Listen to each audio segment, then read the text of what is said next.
ಸಂರಕ್ಷಣೆ ಮಾಡಿ ಇರಿಸಬೇಕಾಗಿತ್ತು. ಸಂರಕ್ಷಣೆ ಇನ್ನದು ಬೇರೆ ಬೇರೆ ಕಡೆಯಲ್ಲಿ ಬೇರೆ ಬೇರೆ ನಮನೆಯಲ್ಲಿ ಹೇಳ್ತಾರೆ ಹೇಗೆ ಅಂತೇಳಿ. ಅದನ್ನು ಹಾಲಿನಲ್ಲಿ ಕುದಿಸಬೇಕಂತೆ. ಹಾಲಿನಲ್ಲಿ ಇದು ಒಂದು ವಿಧಾನ. ಬೇರೆ ಬೇರೆ ವಿಧಾನಗಳಿರ್ಬೋದು. ಒಂದು ದೊಡ್ಡ ಪಾತ್ರೆಯಲ್ಲಿ ಇದನ್ನು ಹಾಲು ಮತ್ತು ನೀರು ಹಾಕಿರ್ಬೋದು, ಸ್ವಲ್ಪ ಹಾಕಿ ಅದನ್ನು ಹಾಲಿನಲ್ಲಿ ಸ್ವಲ್ಪ ಕುದಿಸುವುದು. ಕುದಿಸಿ ಪುನಃ ಕಲ್ಲಿನಲ್ಲಿ ಅದನ್ನು ಚೆನ್ನಾಗಿ ನೀವಿ ಹದವಾದ ಬಿಸಿಲಿಗೆ ಇಡಬಾರ್ದು, ಹದವಾದ ಬಿಸಿಲಿಗೆ ಒಣಗಿಸಿ ಅದನ್ನು ಒಂದರ ಮೇಲೆ ಒಂದು ಇಟ್ಟು ಚೆನ್ನಾಗಿ ಅದು ಒಣಗಿದ ಮೇಲೆ ಅದನ್ನು ಕಟ್ಟಿ ಅಟ್ಟದಲ್ಲಿ ಎಲ್ಲಿ ಅಡುಗೆ ಮಾಡ್ತಾರೆ ಅಡುಗೆ ಮಾಡುವ ಮೇಲ್ಭಾಗದಲ್ಲಿ ಅದನ್ನು ಇಟ್ಟುಬಿಡೋದು. ಅದು ಅಲ್ಲಿ ತುಂಬ ದಿವಸ ಇರಬೇಕು. ಆಮೇಲೆ ಅದನ್ನು ತೆಗೆದು ಮತ್ತೆ ಬರೆಯುವುದು. ಹೀಗೆ ಈ ಥರ ಬೇರೆ ಬೇರೆ ಕ್ರಮಗಳನ್ನೆಲ್ಲ ಹೇಳಿದ್ದಾರೆ. ನಾವು ಅವುಗಳ ವಿವರಕ್ಕೆ ಹೋಗುವಂಥದ್ದು ಬೇಡ. ಅಂತೂ ಒಟ್ಟಿನಲ್ಲಿ ಆ ಗ್ರಂಥಗಳ ತಯಾರಿಗೆ ಹಿಂದಿನಿಂದ ಎಷ್ಟು ಕೆಲಸ ಆಗಿರ್ಬೋದು ಅಂತ ಹೇಳುವಂಥದ್ದನ್ನು ನಾವು ಗಮನಿಸಬೇಕು. ಆಮೇಲೆ ಈ ಕಟ್ಟುಗಳನ್ನು ಬೇಕಾದವರಿಗೆ ಅವರು ಮಾರಾಟ ಮಾಡ್ತಾಯಿದ್ರು. ಅದನ್ನು ಒಂದು ಉದ್ಯೋಗವಾಗಿ ಮಾಡುವಂಥವರೇ ಇದ್ದರು. ಈಗ ಮಡಕೆ ಮಾಡುವ ಉದ್ಯೋಗ ಇದ್ದ ಹಾಗೆ ಇದನ್ನು ಮಾಡುವಂಥದ್ದೊಂದು ಉದ್ಯೋಗ. ಆ ಉದ್ಯೋಗವನ್ನು ಮಾಡುವಂಥವರಿದ್ದರು. ಓಲೆ ಗರಿಗಳನ್ನು ತಯಾರು ಮಾಡುವಂಥವರು. ಆಮೇಲೆ ಈ ಓಲೆ ಗರಿಗಳು ಒಂದು ಪ್ರದೇಶದಿಂದ ಇನ್ನೊಂದು ಪ್ರದೇಶಕ್ಕೆ ಹೋಗ್ತಾ ಇದ್ದವು. ಹಿಂದಿನ ಕಾಲದಲ್ಲಿ ಈ ಒಂದು ಪ್ರದೇಶದಿಂದ ಇನ್ನೊಂದು ಪ್ರದೇಶಕ್ಕೆ ಹೋಗುವಂಥ ಕಾರವಾನುಗಳು ಅಂತ ಇದ್ದರು. ಆ ಕಾರವಾನ್ ಅದು ಸಾರ್ಥ ಅಂತ ಅದಕ್ಕೆ ಹೆಸರು. ಸಾರ್ಥ ಅಂತದ್ದು ನಮ್ಮ ಭೈರಪ್ಪನವರು ಸಾರ್ಥ ಎಂಬ ಹೆಸರಿನಲ್ಲಿ ಒಂದು ಕಾದಂಬರಿಯನ್ನೇ ಬರೆದಿದ್ದಾರೆ. ಸಾರ್ಥ ಅಂದರೆ ವ್ಯಾಪಾರಿಗಳ ಒಂದು ತಂಡ. ಆ ತಂಡ ಒಂದು ಪ್ರದೇಶದಿಂದ ಇನ್ನೊಂದು ಪ್ರದೇಶಕ್ಕೆ ಹೋಗೋದು, ವಸ್ತುಗಳನ್ನು ತೆಗೆದುಕೊಂಡು ಹೋಗೋದು. ಆ ಸಾರ್ಥಗಳಲ್ಲಿ ಇವುಗಳು ಈ ಓಲೆಕಟ್ಟುಗಳು ಕೂಡ, ಬರವಣಿಗೆಯ ಸಾಮಗ್ರಿಗಳು ಕೂಡ ಯಾತ್ರೆ ಮಾಡ್ತಾಯಿದ್ದವು. ಒಂದು ಕಡೆಯಿಂದ ಇನ್ನೊಂದು ಕಡೆಗೆ ಪೂರೈಕೆ ಮಾಡಲ್ಪಡ್ತಿದ್ದವು ಇಡೀ ಭಾರತಕ್ಕೆ. ಯಾಕೆಂದರೆ ಅಖಿಲ ಭಾರತದಲ್ಲಿ ಈ ತಾಳೆಗರಿ ಉಪಯೋಗ ಇದೆ. ಅಖಿಲ ಭಾರತದಲ್ಲಿ ತಾಳೆಗರಿಯ ಉತ್ಪತ್ತಿ ಇಲ್ಲ. ಇದು ಮಧ್ಯ ಭಾರತ ಮತ್ತು ಅದಕ್ಕೆ ಅಂತ ದಕ್ಷಿಣ ಭಾಗದಲ್ಲಿ ಮಾತ್ರ ತಾಳೆಗರಿಗಳ ಉಪಯೋಗ. ಉತ್ತರ ಭಾರತದಲ್ಲಿ ಹಿಮಾಲಯದ ಕೆಲವು ಪ್ರದೇಶಗಳಲ್ಲಿ, ತಪ್ಪಲು ಪ್ರದೇಶಗಳಲ್ಲಿ ಭೂರ್ಜ ಪತ್ರಗಳು, ಈ ಭೂರ್ಜ ಎಂಬಂಥದ್ದೊಂದು ವೃಕ್ಷ, ಆ ವೃಕ್ಷದ ತೊಗಟೆ, ಆ ತೊಗಟೆ ತೆಳ್ಳಗಿದೆ. ಆ ತೆಳ್ಳಗಿನ ತೊಗಟೆಯನ್ನು ಬೇಕಾದ ಗಾತ್ರಕ್ಕೆ ಕತ್ತರಿಸಿ ಅದನ್ನು ಹಾಳೆಯನ್ನಾಗಿ ಮಾಡಿ ಅದನ್ನು ಪುಸ್ತಕವನ್ನಾಗಿ ಮಾಡಿ ಅದರಲ್ಲಿ ಬರೀತಾಯಿದ್ರು. ಅದರಲ್ಲಿ ಕುಂಚದಲ್ಲಿ ಬರೆಯುವಂಥದ್ದು ಭೂರ್ಜ ಪತ್ರದ ಪುಸ್ತಕಗಳು, ತಾಳೆ ಓಲೆಯ ಪುಸ್ತಕಗಳು. ಇವೆರಡು ರೀತಿಯ ಪುಸ್ತಕಗಳು ಭಾರತದಲ್ಲಿ ಪ್ರಸಿದ್ಧವಾದಂಥವು. ಎರಡು ರೀತಿಯ ಪುಸ್ತಕಗಳು. ಅದರಲ್ಲಿ ದಕ್ಷಿಣ ಭಾರತದಲ್ಲಿ ಓಲೆ ಪ್ರತಿಗಳು ಮಾತ್ರ. ಭೂರ್ಜ ಪತ್ರ ಇಲ್ಲಿ ಬರೆದವರಿರಬಹುದು, ಆದರೆ ವೈವಿಧ್ಯಕ್ಕಾಗಿ ಅಷ್ಟು ಹೊರತು ಇಲ್ಲಿ ಅವುಗಳು ತಯಾರಾಗ್ತಾ ಇರಲಿಲ್ಲ. ಯಾಕೆಂದರೆ ಅದು ಪೂರ್ತಿ ಉತ್ತರ ಭಾರತದ್ದು. ಆದರೆ ತಾಳೆಗರಿಗಳು ಇಡೀ ಅಖಿಲ ಭಾರತದಲ್ಲಿ ಮಾತ್ರ ಅಲ್ಲ, ಟಿಬೆಟ್ ಮೊದಲಾದಂಥ ಪ್ರದೇಶದಲ್ಲಿಯೂ ಕೂಡ ತಾಳೆಗರಿಗಳ ಬಳಕೆ ಇತ್ತು. ಅಲ್ಲಿ ತಾಳೆ ಮರ ಬೆಳೆಯುವುದಿಲ್ಲ, ಆದರೆ ತಾಳೆಗರಿಗಳು ಅಲ್ಲಿಗೆ ಪೂರೈಸಲ್ಪಡ್ತಾ ಇದ್ದವು. ಆದ್ದರಿಂದ ಈ ಬರವಣಿಗೆ, ಬರಹದ ಸಾಮಗ್ರಿಗಳ ತಯಾರಿ ಮತ್ತು ಬರಹದ ವಿಧಾನ ಇದು ಹೇಗೆ ಅಖಿಲ ಭಾರತದಲ್ಲಿ ವ್ಯಾಪ್ತವಾಗಿತ್ತು ಹಿಂದೆ ಅಂತ ಹೇಳುವಂಥದ್ದು ನಮಗೆ ನೋಡಿದರೆ ಭಾಳ ಆಶ್ಚರ್ಯ ಆಗ್ತದೆ. ಮಾತ್ರ ಅಲ್ಲ, ಒಂದು ಕಡೆಯಲ್ಲಿ ಸಿದ್ಧವಾದಂತಹ ಪುಸ್ತಕ ಇನ್ನೊಂದು ಕಡೆಗೂ ಪ್ರಯಾಣ ಮಾಡ್ತಾಯಿತ್ತು. ಆ ಶಾಸ್ತ್ರದಲ್ಲಿ ಆಸಕ್ತಿ ಉಳ್ಳವರು, ಆ ವಿಷಯದಲ್ಲಿ ಆಸಕ್ತಿ ಉಳ್ಳವರು ಎಲ್ಲೆಲ್ಲಿಂದ ಪುಸ್ತಕಗಳನ್ನು ತರಿಸಿಕೊಳ್ತಾಯಿದ್ರು, ಸಂಗ್ರಹ ಮಾಡಿಕೊಳ್ತಾಯಿದ್ರು. ಬಹಳ ವಿಶೇಷ ಅಂತ ಅನ್ನಿಸ್ತದೆ. ಹ್ಯುಯನ್ ಸಾಂಗ್, ಫಾಹಿಯಾನ್ ಮೊದಲಾದಂಥವರು ಚೀನಾದಿಂದ ನಮ್ಮ ದೇಶಕ್ಕೆ ಬಂದರು ಅಂತ ನಾವು ಕೇಳ್ತೇವೆ. ನಮ್ಮ ದೇಶಕ್ಕೆ ಬಂದು ಇದ್ದರು ಅಂತ ಹೇಳೋದು ಅಷ್ಟೇ ನಾವು ಕೇಳೋದು. ಆದರೆ ನೀವು ಪ್ರವಾಸಿ ಕಂಡ ಇಂಡಿಯಾ ನೋಡಿ, ಎಚ್ ಎಲ್ ನಾಗೇಗೌಡರ ಪ್ರವಾಸಿ ಕಂಡ ಇಂಡಿಯಾ, ಅದಲ್ಲಿ ನೋಡಿದರೆ ಹ್ಯುಯನ್ ಸಾಂಗ್, ಫಾಹಿಯಾನ್ ಇವ್ರದ್ದೆಲ್ಲ ವಿಷಯಗಳು ಬರ್ತವೆ. ಹ್ಯುಯನ್ ಸಾಂಗ್ ಪುನಃ ಹಿಂದಕ್ಕೆ ಹೋಗುವಾಗ ಭಾರತದಲ್ಲಿ ಹಲವು ವರ್ಷಗಳ ಕಾಲ ಇದ್ದು ಸಂಸ್ಕೃತವನ್ನು ಕಲಿತು, ಬೌದ್ಧ ಧರ್ಮವನ್ನು ಕಲಿತು, ಗ್ರಂಥಗಳನ್ನು ಪ್ರತಿ ಮಾಡುವುದಕ್ಕೆ ಕಲಿತು ಹೋಗುವಾಗ ಅನೇಕ ಪುಸ್ತಕಗಳನ್ನು ತಗೊಂಡೋಗಿದ್ದಾನೆ. 50 ಕಥೆಗಳ ಮೇಲೆ ಪುಸ್ತಕಗಳನ್ನು ಹಾಕಿಕೊಂಡು ಹೋಗಿದ್ದಾನೆ ಚೀನಕ್ಕೆ. ಈ ಚೀನಕ್ಕೆ ಹೋಗುವಾಗ ಸಿಂಧೂ ನದಿಯನ್ನು ದಾಟುವಾಗ ಅವನು ಎಷ್ಟೋ ಹಸ್ತಪ್ರತಿಗಳು ನದಿಯಲ್ಲಿ ತೇಲಿಯೋದು. ಆದರೆ ಅವನಲ್ಲಿ ಪಟ್ಟಿತ್ತು, ತಾನು ಯಾವುದನ್ನೆಲ್ಲ ತೆಕ್ಕೊಂಡು ಬಂದಿದ್ದೇನೆ ಅಂತ ಹೇಳುವಂಥದ್ದಲ್ಲ. ಅಲ್ಲಿಗೆ ಚೀನಕ್ಕೆ ಹೋದ ಮೇಲೆ ಅವನಿಗೆ ಇಂತಿಂಥ ಪುಸ್ತಕಗಳೆಲ್ಲ ಪ್ರವಾಹದಲ್ಲಿ ಹೋಗಿವೆ ಅಂತ ಹೇಳೋದು ಗೊತ್ತಾಗಿ ಇಂತಿಂಥ ಪುಸ್ತಕಗಳನ್ನು ಪಟ್ಟಿ ಮಾಡಿ ಮತ್ತೆ ಭಾರತಕ್ಕೆ ಪ್ರವಾಸಕ್ಕೆ ಬರುವವರಿಗೆ ಕೈಯಲ್ಲಿ ಕೊಟ್ಟು, ಇಂಥ ವಿದ್ವಾಂಸರನ್ನು ನೀವು ಕಾಣಬೇಕು, ಈ ಪುಸ್ತಕಗಳು ನನಗೆ ಬೇಕು ಅಂತ ಹೇಳೋದನ್ನು ಪುನಃ ತರಿಸಿದಂಥದ್ದು. ಹಾಗಾಗಿ ಒಂದು ಪುಸ್ತಕವನ್ನು ಪಡೆಯಬೇಕಂತಾದರೆ, ತಾನು ಹೊಂದಬೇಕಂತಾದರೆ ಎಷ್ಟು ಕಷ್ಟ ಇತ್ತು. ಅಲ್ಲಿಂದ ಇಲ್ಲಿಗೆ ಬಂದು ಹೋಗೋದು ಇವತ್ತಿನ ಹಾಗಲ್ಲ. ಇವತ್ತು ಇಲ್ಲಿದ್ದರೆ ನಾಳೆ ಬೀಜಿಂಗ್ನಲ್ಲಿರಬಹುದು, ಅದಲ್ಲ. ಹಾಗೆ ಬಂದು ಹೋಗುವುದಕ್ಕೆ ತಿಂಗಳಗಟ್ಟಲೆ ಅಲ್ಲ, ವರ್ಷಗಟ್ಟಲೆ. ಅವನು ತನ್ನ ಊರನ್ನು ಬಿಟ್ಟು ಭಾರತದಲ್ಲಿ 11 ವರ್ಷಗಳ ಕಾಲ ಇದ್ದ, ಬಾಕಿ 11 ವರ್ಷ ಇದ್ದ ಅಂತ ಕಾಣ್ತದೆ. ಅಷ್ಟು ಕಾಲ ಇಲ್ಲಿ ಕಲಿತು ಹಿಂದಕ್ಕೆ ಹೋದ್ದು. ಹಿಂದಕ್ಕೆ ಹೋಗುವಾಗ ಅಷ್ಟು ಕಷ್ಟದಲ್ಲಿ ಪಡೆದಂಥ ಪುಸ್ತಕಗಳು ಹೋದು ಅಂತ ಹೇಳಿದ್ರೆ ಎಷ್ಟು ಬೇಜಾರಾಗ್ಬೋದು. ಆ ಪುಸ್ತಕಗಳು ನಾವು ಪುನಃ ತರಿಸಿಕೊಂಡ ಅಂತಂದಕ್ಕೊಂದು ದಾಖಲೆ ಏನೋ ಸಿಕ್ಕಿದೆ. ಇಂಥ ಕಷ್ಟ ಇತ್ತು. ಇಂಥ ಕಷ್ಟ ಕಾಲದಲ್ಲಿ ನಮ್ಮ ಹಿರಿಯರು ಇವುಗಳನ್ನೆಲ್ಲ ಉಳಿಸಿಕೊಟ್ಟಿದ್ದಾರೆ. ನಮಗೆ ಅವುಗಳ ಬಗೆಗೆ ಗಮನ ಇಲ್ಲ ಅಂತ ಆದರೆ ನಾವು ಎಷ್ಟು ಕೃತಜ್ಞರು ಅಂತ ಹೇಳುವಂಥದ್ದು ನಮ್ಮ ಮನಸ್ಸಿಗೆ ಕಾಣಬಹುದು. ಆದ್ದರಿಂದ ನಾವು ಇವುಗಳನ್ನು ಎಲ್ಲವನ್ನು ಸಂಗ್ರಹಿಸುವಂಥದ್ದು ಇತ್ಯಾದಿಗಳೆಲ್ಲ ಬಹಳ ಅವಶ್ಯವಾದ ಕೆಲಸ. ಹೊಸ ಕಾಲದಲ್ಲಿ ಕಾಗದಗಳ ಹಸ್ತಪ್ರತಿಗಳಿವೆ. ಈ ಕಾಗದಗಳ ಹಸ್ತಪ್ರತಿಗಳು ನಮ್ಮ ತಾಳೆ ಓಲೆ ಹಸ್ತಪ್ರತಿಗಳಿಗಿಂತ ಸುಲಭವಾಗಿ ನಾಶದ ಕಡೆಗೆ ಹೋಗುವಂಥವು. ಪ್ರಸಾರ ಬೇಗ ಆಗ್ತದೆ, ಮುದ್ರಣ ಬೇಗ ಆಗ್ತದೆ, ಎಲ್ಲದೂ ಸರಿಯಾಗಿದೆ. ಆದರೆ ತಾಳೆ ಓಲೆ ಹಸ್ತಪ್ರತಿಗಳಿಗೆ 1000 ವರ್ಷದ ಆಯುಷ್ಯವನ್ನು ಹೇಳಿದ್ದಾರೆ. 1000 ವರ್ಷವರೆಗೆ ಇದು ಬಾಳಬಲ್ಲುದು ಅಂಥೇಳಿ. ಆದರೆ ಕಾಗದದ ಹಸ್ತಪ್ರತಿಗಳಿಗೆ 300 ವರ್ಷಗಳಿಗಿಂತ ಹೆಚ್ಚಿನ ಅವಧಿ ಇಲ್ಲ. 300 ಅಲ್ಲದಿದ್ದರೆ ಹೆಚ್ಚಾದರೆ 400 ಆಗ್ಬೋದು. ದೇಶಿ ಕಾಗದಗಳು 400 ಇರಬಹುದು. ಈ ಕಾಗದಗಳಿಗೆ ಅಷ್ಟಿಲ್ಲ, ಹೊಸ ಕಾಲದ ಕಾಗದಗಳಿಗೆ. ಯಾಕೆ ಅಂತ ಹೇಳಿದರೆ ಇವುಗಳಿಗೆ ಬೇರೆ ಬೇರೆ ಥರದ ರಾಸಾಯನಿಕಗಳನ್ನು ಉಪಯೋಗಿಸಿ ಸಿದ್ಧ ಮಾಡುವಂಥ. ಆದರೆ ಅದನ್ನು ಹೊಸ್ತು ಮಾಡಿಕೊಳ್ಳಿಕ್ಕೆ ಸಾಧ್ಯ ಇದೆ. ಹೊಸ ಕಾಲದಲ್ಲಿ ಮುದ್ರಣ ತಂತ್ರಜ್ಞಾನ ಬಂದ ಕಾರಣ ಅದನ್ನು ಮಾಡಿಕೊಳ್ಳಿಕ್ಕೆ ಸಾಧ್ಯ ಇದೆ. ಆದರೆ ಅದರ ಕಡೆ ಗಮನ ಕೊಟ್ಟು ನಾವು ಆ ಕೆಲಸವನ್ನು ಮಾಡ್ತಾ ಇಲ್ಲ. ಕಾಗದದ ಹಸ್ತಪ್ರತಿಗಳು ಬಂದ ಮೇಲೂ ಕೂಡ ಪ್ರತಿಗಳನ್ನು ಮಾಡುವಂಥ ಕೆಲಸ ನಡೀತಲೇ ಇತ್ತು. ನಾನು ಪುತ್ತೂರಿನಲ್ಲಿ ಯಾವುದೋ ಒಂದು ಕಾರ್ಯಕ್ರಮಕ್ಕೆ ಹೋದಲ್ಲಿ ನನಗೊಂದು ಹಸ್ತಪ್ರತಿಯನ್ನು ತೋರಿಸಿದ್ರು ಒಬ್ಬರು. ಅದು ಯಾರು ತೋರಿಸಿದ್ರೆಂಬುದೇ ನಮಗೆ ಸ್ಮರಣೆಯಿಂದ ಪೂರ್ತಿಯಾಗಿ ಹೋಗಿದೆ. ದೊಡ್ಡದಾದ ಇಷ್ಟು ಉದ್ದದ 1 ಮೊಳ ಉದ್ದದ ಕಾಗದಗಳು. ಅದು ದೇಸಿ ಕಾಗದ. ಈ ದೇಸಿ ಕಾಗದದಲ್ಲಿ ಬರೆದಂಥ ಒಂದು ವೀರಶೈವ ಧರ್ಮದ ಗ್ರಂಥ.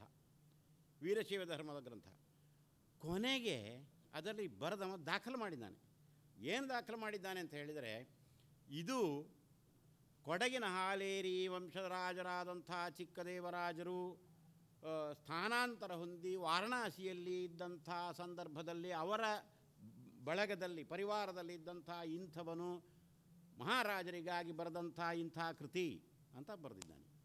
ಅದರ ಅರ್ಥ ಏನಂತ ಹೇಳಿದರೆ, ಇಲ್ಲಿ 1830 ಕಾಲಕ್ಕೆ ಕೊಡಗಿನ ಹಾಲೇರಿ ವಂಶದ ರಾಜನನ್ನು ಅವನ ಸ್ಥಾನದಿಂದ ತೆಗೆದು ಕಿತ್ತು ಬ್ರಿಟಿಷರು ಅವರ ಆಡಳಿತವನ್ನು ಮಾಡಿದರು. ಅಲ್ಲಿ ರಾಜನಿಗೆ ಸ್ಥಳೀಯರ ವಿರೋಧವೂ ಇತ್ತು ತುಂಬ. ಅವನು ಬಹಳ ಮಾಸ್ತಿಯವರದು ಅದರಲ್ಲಿ ಚಿತ್ರಣ ಎಲ್ಲ ಇದೆ. ಅದು ಎಷ್ಟರ ಮಟ್ಟಿಗೆ ಸತ್ಯ ಎಂಬಂಥದ್ದು ಗೊತ್ತಿಲ್ಲ. ಅಂತೂ ಅವನನ್ನು ಇಲ್ಲಿಂದ ಸ್ಥಾನಾಂತರ ಮಾಡಿ ಅಧಿಕಾರದಿಂದ ತೆಗೆದು ವೆಲ್ಲೂರಿನಲ್ಲಿ ಒಂದಿಷ್ಟು ದಿವಸ ಇಟ್ಟರು. ವೆಲ್ಲೂರಿನಿಂದ ಅವನನ್ನು ಕಾಶಿಗೆ ಕರ್ಕೊಂಡು ಹೋದರು. ಅವನ ಪರಿವಾರ, ಅವನ ಹೆಂಡತಿ, ಮಕ್ಕಳು ಹೀಗೆಲ್ಲ ಅಲ್ಲಿಗೆ ಹೋದರು. ಅಲ್ಲಿ ತುಂಬ ವರ್ಷ ಇದ್ದರು. ಇದ್ದ ಮೇಲೆ ಅವ ಅಲ್ಲಿಂದ ತನ್ನ ಹಕ್ಕು, ಇದು ಬರಬೇಕು, ಇದು ರಾಜತ್ವ ನನ್ನ ಹಕ್ಕು, ಅದು ನನಗೆ ಸಿಕ್ಕಬೇಕು ಅಂಥೇಳಿ ಆವಾಗ ಬ್ರಿಟಿಷರ ಸರ್ಕಾರ ಇದ್ದಂಥದ್ದು ಇಂಗ್ಲೆಂಡಿನಲ್ಲಿ ಅದಕ್ಕೆ ಹೋರಾಟ ಮಾಡಲಿಕ್ಕೆ ಪ್ರಾರಂಭ ಮಾಡಿದ ಈ ಕಂಪನಿ ಸರ್ಕಾರ. ಇಂಗ್ಲೆಂಡಿನಲ್ಲಿ ಹೋರಾಟ ಮಾಡಬೇಕಾದ್ರೆ ಇಂಗ್ಲೆಂಡಿಗೆ ಹೋಗಬೇಕು. ಹಾಗೆ ಚಿಕ್ಕವೀರ ರಾಜೇಂದ್ರ ಇಂಗ್ಲೆಂಡಿಗೆ ಹೋದ. ಅವನ ಮಗಳನ್ನು ಪರಿವಾರವನ್ನೆಲ್ಲ ಕರ್ಕೊಂಡು ಹೋದ ಇಂಗ್ಲೆಂಡಿಗೆ. ಆ ಇಂಗ್ಲೆಂಡಿಗೆ ಹೋಗುವ ಮೊದಲು ಇದ್ದಂಥದ್ದು ಇಲ್ಲಿ ಅಂದರೆ ವಾರಣಾಸಿಯಲ್ಲಿ. ಆವಾಗಲೂ ಅವನ ಜೊತೆಗೆ ಈ ಬರವಣಿಗೆಯವರು, ಓದುವವರು ಇವರೆಲ್ಲ ಇದ್ದರು ಅಂತದರ ಅರ್ಥ. ಆವಾಗ ಬರೆದದ್ದು ಆ ಪುಸ್ತಕ ಪುನಃ ಕರ್ನಾಟಕಕ್ಕೆ ಬಂದಿದೆ. ವಾರಣಾಸಿಯಲ್ಲಿ ರಚಿತವಾಗಿ ಪುನಃ ಕರ್ನಾಟಕಕ್ಕೆ ಬಂದಿದೆ. ಹಾಗಾದರೆ ಗ್ರಂಥಗಳು ಅಖಿಲ ಭಾರತ ಪ್ರವಾಸವನ್ನು ಹೇಗೆ ಮಾಡ್ತಾ ಇದ್ವು ನಮ್ಗೆ ಗೊತ್ತಿಲ್ಲ, ಹೇಗೆಲ್ಲ ಹೋಗ್ತವೆ ಅಂತ ಹೇಳುವಂಥದ್ದು. ಹಾಗೆ ಆಮೇಲೆ ಚಿಕ್ಕವೀರ ರಾಜೇಂದ್ರನ ಕಥೆ ಬೇಡಿ. ಅವ ಅಲ್ಲಿ ಹೋಗಿ ತನ್ನ ಮಗಳನ್ನು ಕ್ರೈಸ್ತ ಮತಕ್ಕೆ ಪರಿವರ್ತನೆ ಮಾಡಿ ಅಲ್ಲಿ ಆಕೆ ವಿಕ್ಟೋರಿಯಾ ಮಹಾರಾಣಿಯ ಕೃಪೆ ಹಾಗಾದರೂ ಬರಬಹುದು ಅಂತ ಮಾಡಿ ಆಕೆ ವಿಕ್ಟೋರಿಯಾ ರಾಣಿಯ ಹೆಸರನ್ನೇ ಅವಳಿಗೆ ಇಟ್ಟು, ಗೌರಮ್ಮ ಅಂತ ಅವಳ ಹೆಸರು, ವಿಕ್ಟೋರಿಯಾ ಗೌರಮ್ಮ ಅಂತ ಹೆಸರು ಮಾಡಿ, ಕಡೆಗೆ ಅವಳು ಇಂಗ್ಲೀಷ್ ವಿದ್ಯಾಭ್ಯಾಸ ಇತ್ಯಾದಿಯನ್ನು ಸರಿಯಾಗಿ ಪಡೆಯದೆ ಅವಳೊಬ್ಬ ಸರ್ದಾರನ ಜೊತೆಗೆ ಸೈನಿಕನ ಜೊತೆಗೆ ಹೋಗಿ, ಇದೆಲ್ಲ ಬೇರೆ ಬೇರೆ ಕಥೆಗಳಾಗಿವೆ. ವಿಕ್ಟೋರಿಯಾ ಗೌರಮ್ಮ ಅಂತಲೇ ಇನ್ನೊಂದು ಪುಸ್ತಕ ಇದೆ, ಅದನ್ನು ನೀವು ನೋಡ್ಬೋದು. ಆ ಕಥೆಗಳಿಗೆ ಅದು ಹಸ್ತಪ್ರತಿಗಳಿಗೆ ಸಂಬಂಧಪಟ್ಟಂಥದ್ದಲ್ಲ, ಅದು ಬೇರೆ ಕಥೆ. ಹೀಗೆ ಹಸ್ತಪ್ರತಿಗಳ ವಿಷಯದಲ್ಲಿ ನಾವು ಜಾಗೃತರಾಗಬೇಕು. ಹಸ್ತಪ್ರತಿಗಳನ್ನು ಸಿದ್ಧ ಮಾಡಿದಂಥ ವ್ಯಕ್ತಿಗಳ ಬಗೆಗೆ ನಮಗೆ ಗೌರವ ಬೇಕು. ಅವರು ಅಷ್ಟು ಸಿದ್ಧ ಮಾಡಿದ್ದರಿಂದ ನಮಗೆ ಇವೆಲ್ಲ ಉಳಿದಿವೆ. ನಮ್ಮ ಸಂಸ್ಕೃತಿ ಆಗಲಿ, ಇತಿಹಾಸವಾಗಲಿ, ಚರಿತ್ರೆ ಇತಿಹಾಸ ಸಾಮಾನ್ಯ ಒಂದೇ, ಅದು ಎಲ್ಲವೂ ನಮಗೆ ಉಳಿದು ಬರಬೇಕಾದ್ರೆ ಅವರ ಪರಿಶ್ರಮ ಇದಕ್ಕೆ ಕಾರಣ ಅಂತ ಹೇಳುವಂಥದ್ದನ್ನು ನಾವು ಮರಿಬಾರ್ದು. ನನ್ನ ನೆನಪಿನ ಒಂದೆರಡು ಉದಾಹರಣೆಗಳು ನಿಮಗೆ ಗ್ರಂಥ ನಾಶ ಹೇಗಾಗ್ತದೆ ಅಂತ ಹೇಳೋದಕ್ಕೆ ಹೇಳ್ತೇನೆ. ಮೊದಲನೇದು ಗ್ರಂಥ ನಾಶ ಆಗುವುದಕ್ಕಿಂತ ಮೊದಲು ಗ್ರಂಥವನ್ನು ಉಳಿಸಲಿಕ್ಕೆ ಮಾಡಲಾದ ಬೇರೆ ಬೇರೆ ಥರದ ಪ್ರಯತ್ನಗಳು.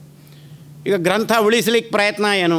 ಒಂದು ಗ್ರಂಥದ ಅಧ್ಯಯನ, ಇನ್ನೊಂದು ಗ್ರಂಥದ ಪ್ರತಿ ಮಾಡುವಂಥದ್ದು. ಪ್ರತಿ ಮಾಡುವುದು, ಅಧ್ಯಯನ ಮಾಡೋದು, ಇದೆರಡೂ ಗ್ರಂಥವನ್ನು ಉಳಿಸುವಂಥ ಮುಖ್ಯ ವಿಧಾನಗಳು. ಪ್ರತಿ ಮಾಡುವಾಗ ನಾವು ಆಲೋಚನೆ ಮಾಡಬಹುದು, ಓಲೆ ಪುಸ್ತಕದಿಂದ ಕಾಗದದ ಪ್ರತಿ, ಹೊಸ ಕಾಲದ ಕಾಗದ, ಹಳೆ ಕಾಲದ್ದು ಓಲೆ, ಓಲೆಯಿಂದ ಕಾಗದಕ್ಕೆ ಹಸ್ತಪ್ರತಿಗಳಾಗ್ತವೆ ಅಂತೇಳಿ. ಅಲ್ಲ, ಕಾಗದದಿಂದ ಓಲೆಗೂ ಆದಂಥದ್ದುಂಟು. ಇದು ನಮ್ಮ ಗಮನಕ್ಕೆ ಬಾರದೆ ಇದೆ, ಇಂಥದ್ದಾದ್ದಿದೆ, ತುಂಬ ಅಲ್ಲ, ಆಗಿದೆ ಅಂತ ಹೇಳೋದಕ್ಕೆ ತಕ್ಕ ಅಷ್ಟೇ. ಓಲೆ ಪುಸ್ತಕಗಳಿಂದ ಕಾಗದಕ್ಕೆ ಎಷ್ಟೋ ಬಂದಿವೆ, ಕಾಗದದಿಂದ ಓಲೆಗೆ ಹೋದಂಥದ್ದು ಕೂಡ ಉಂಟು. ಇನ್ನೊಂದು, ಹಸ್ತಪ್ರತಿಯಲ್ಲಿ ಕೈಯಲ್ಲಿ ಬರೆದಂಥದ್ದನ್ನು ಮುದ್ರಣ ಮಾಡ್ತಾರೆ ಅಂತ. ಮುದ್ರಣ ಮಾಡಿದ ಮೇಲೆ ಮುದ್ರಣದಿಂದ ಪುನಃ ನಾವು ಹಸ್ತಪ್ರತಿಗೆ ತರಬೇಕಾದ ಅಗತ್ಯ ಉಂಟಾ? ಇಲ್ಲ. ಆದರೆ ಮುದ್ರಣದಿಂದ ಹಸ್ತಪ್ರತಿಗೆ ಬರುವಂತಹದ್ದುಂಟು. ಸರಳವಾದ ಉದಾಹರಣೆ ಅಂತ ಹೇಳಿದರೆ, ಬಹಳ ಸಣ್ಣ ಕ್ಷುಲ್ಲಕ ಉದಾಹರಣೆ ಅಂತಲೂ ಅನಿಸೋದು ನಿಮಗೆ. ಕಾಪಿ ಬರೆಯುವುದು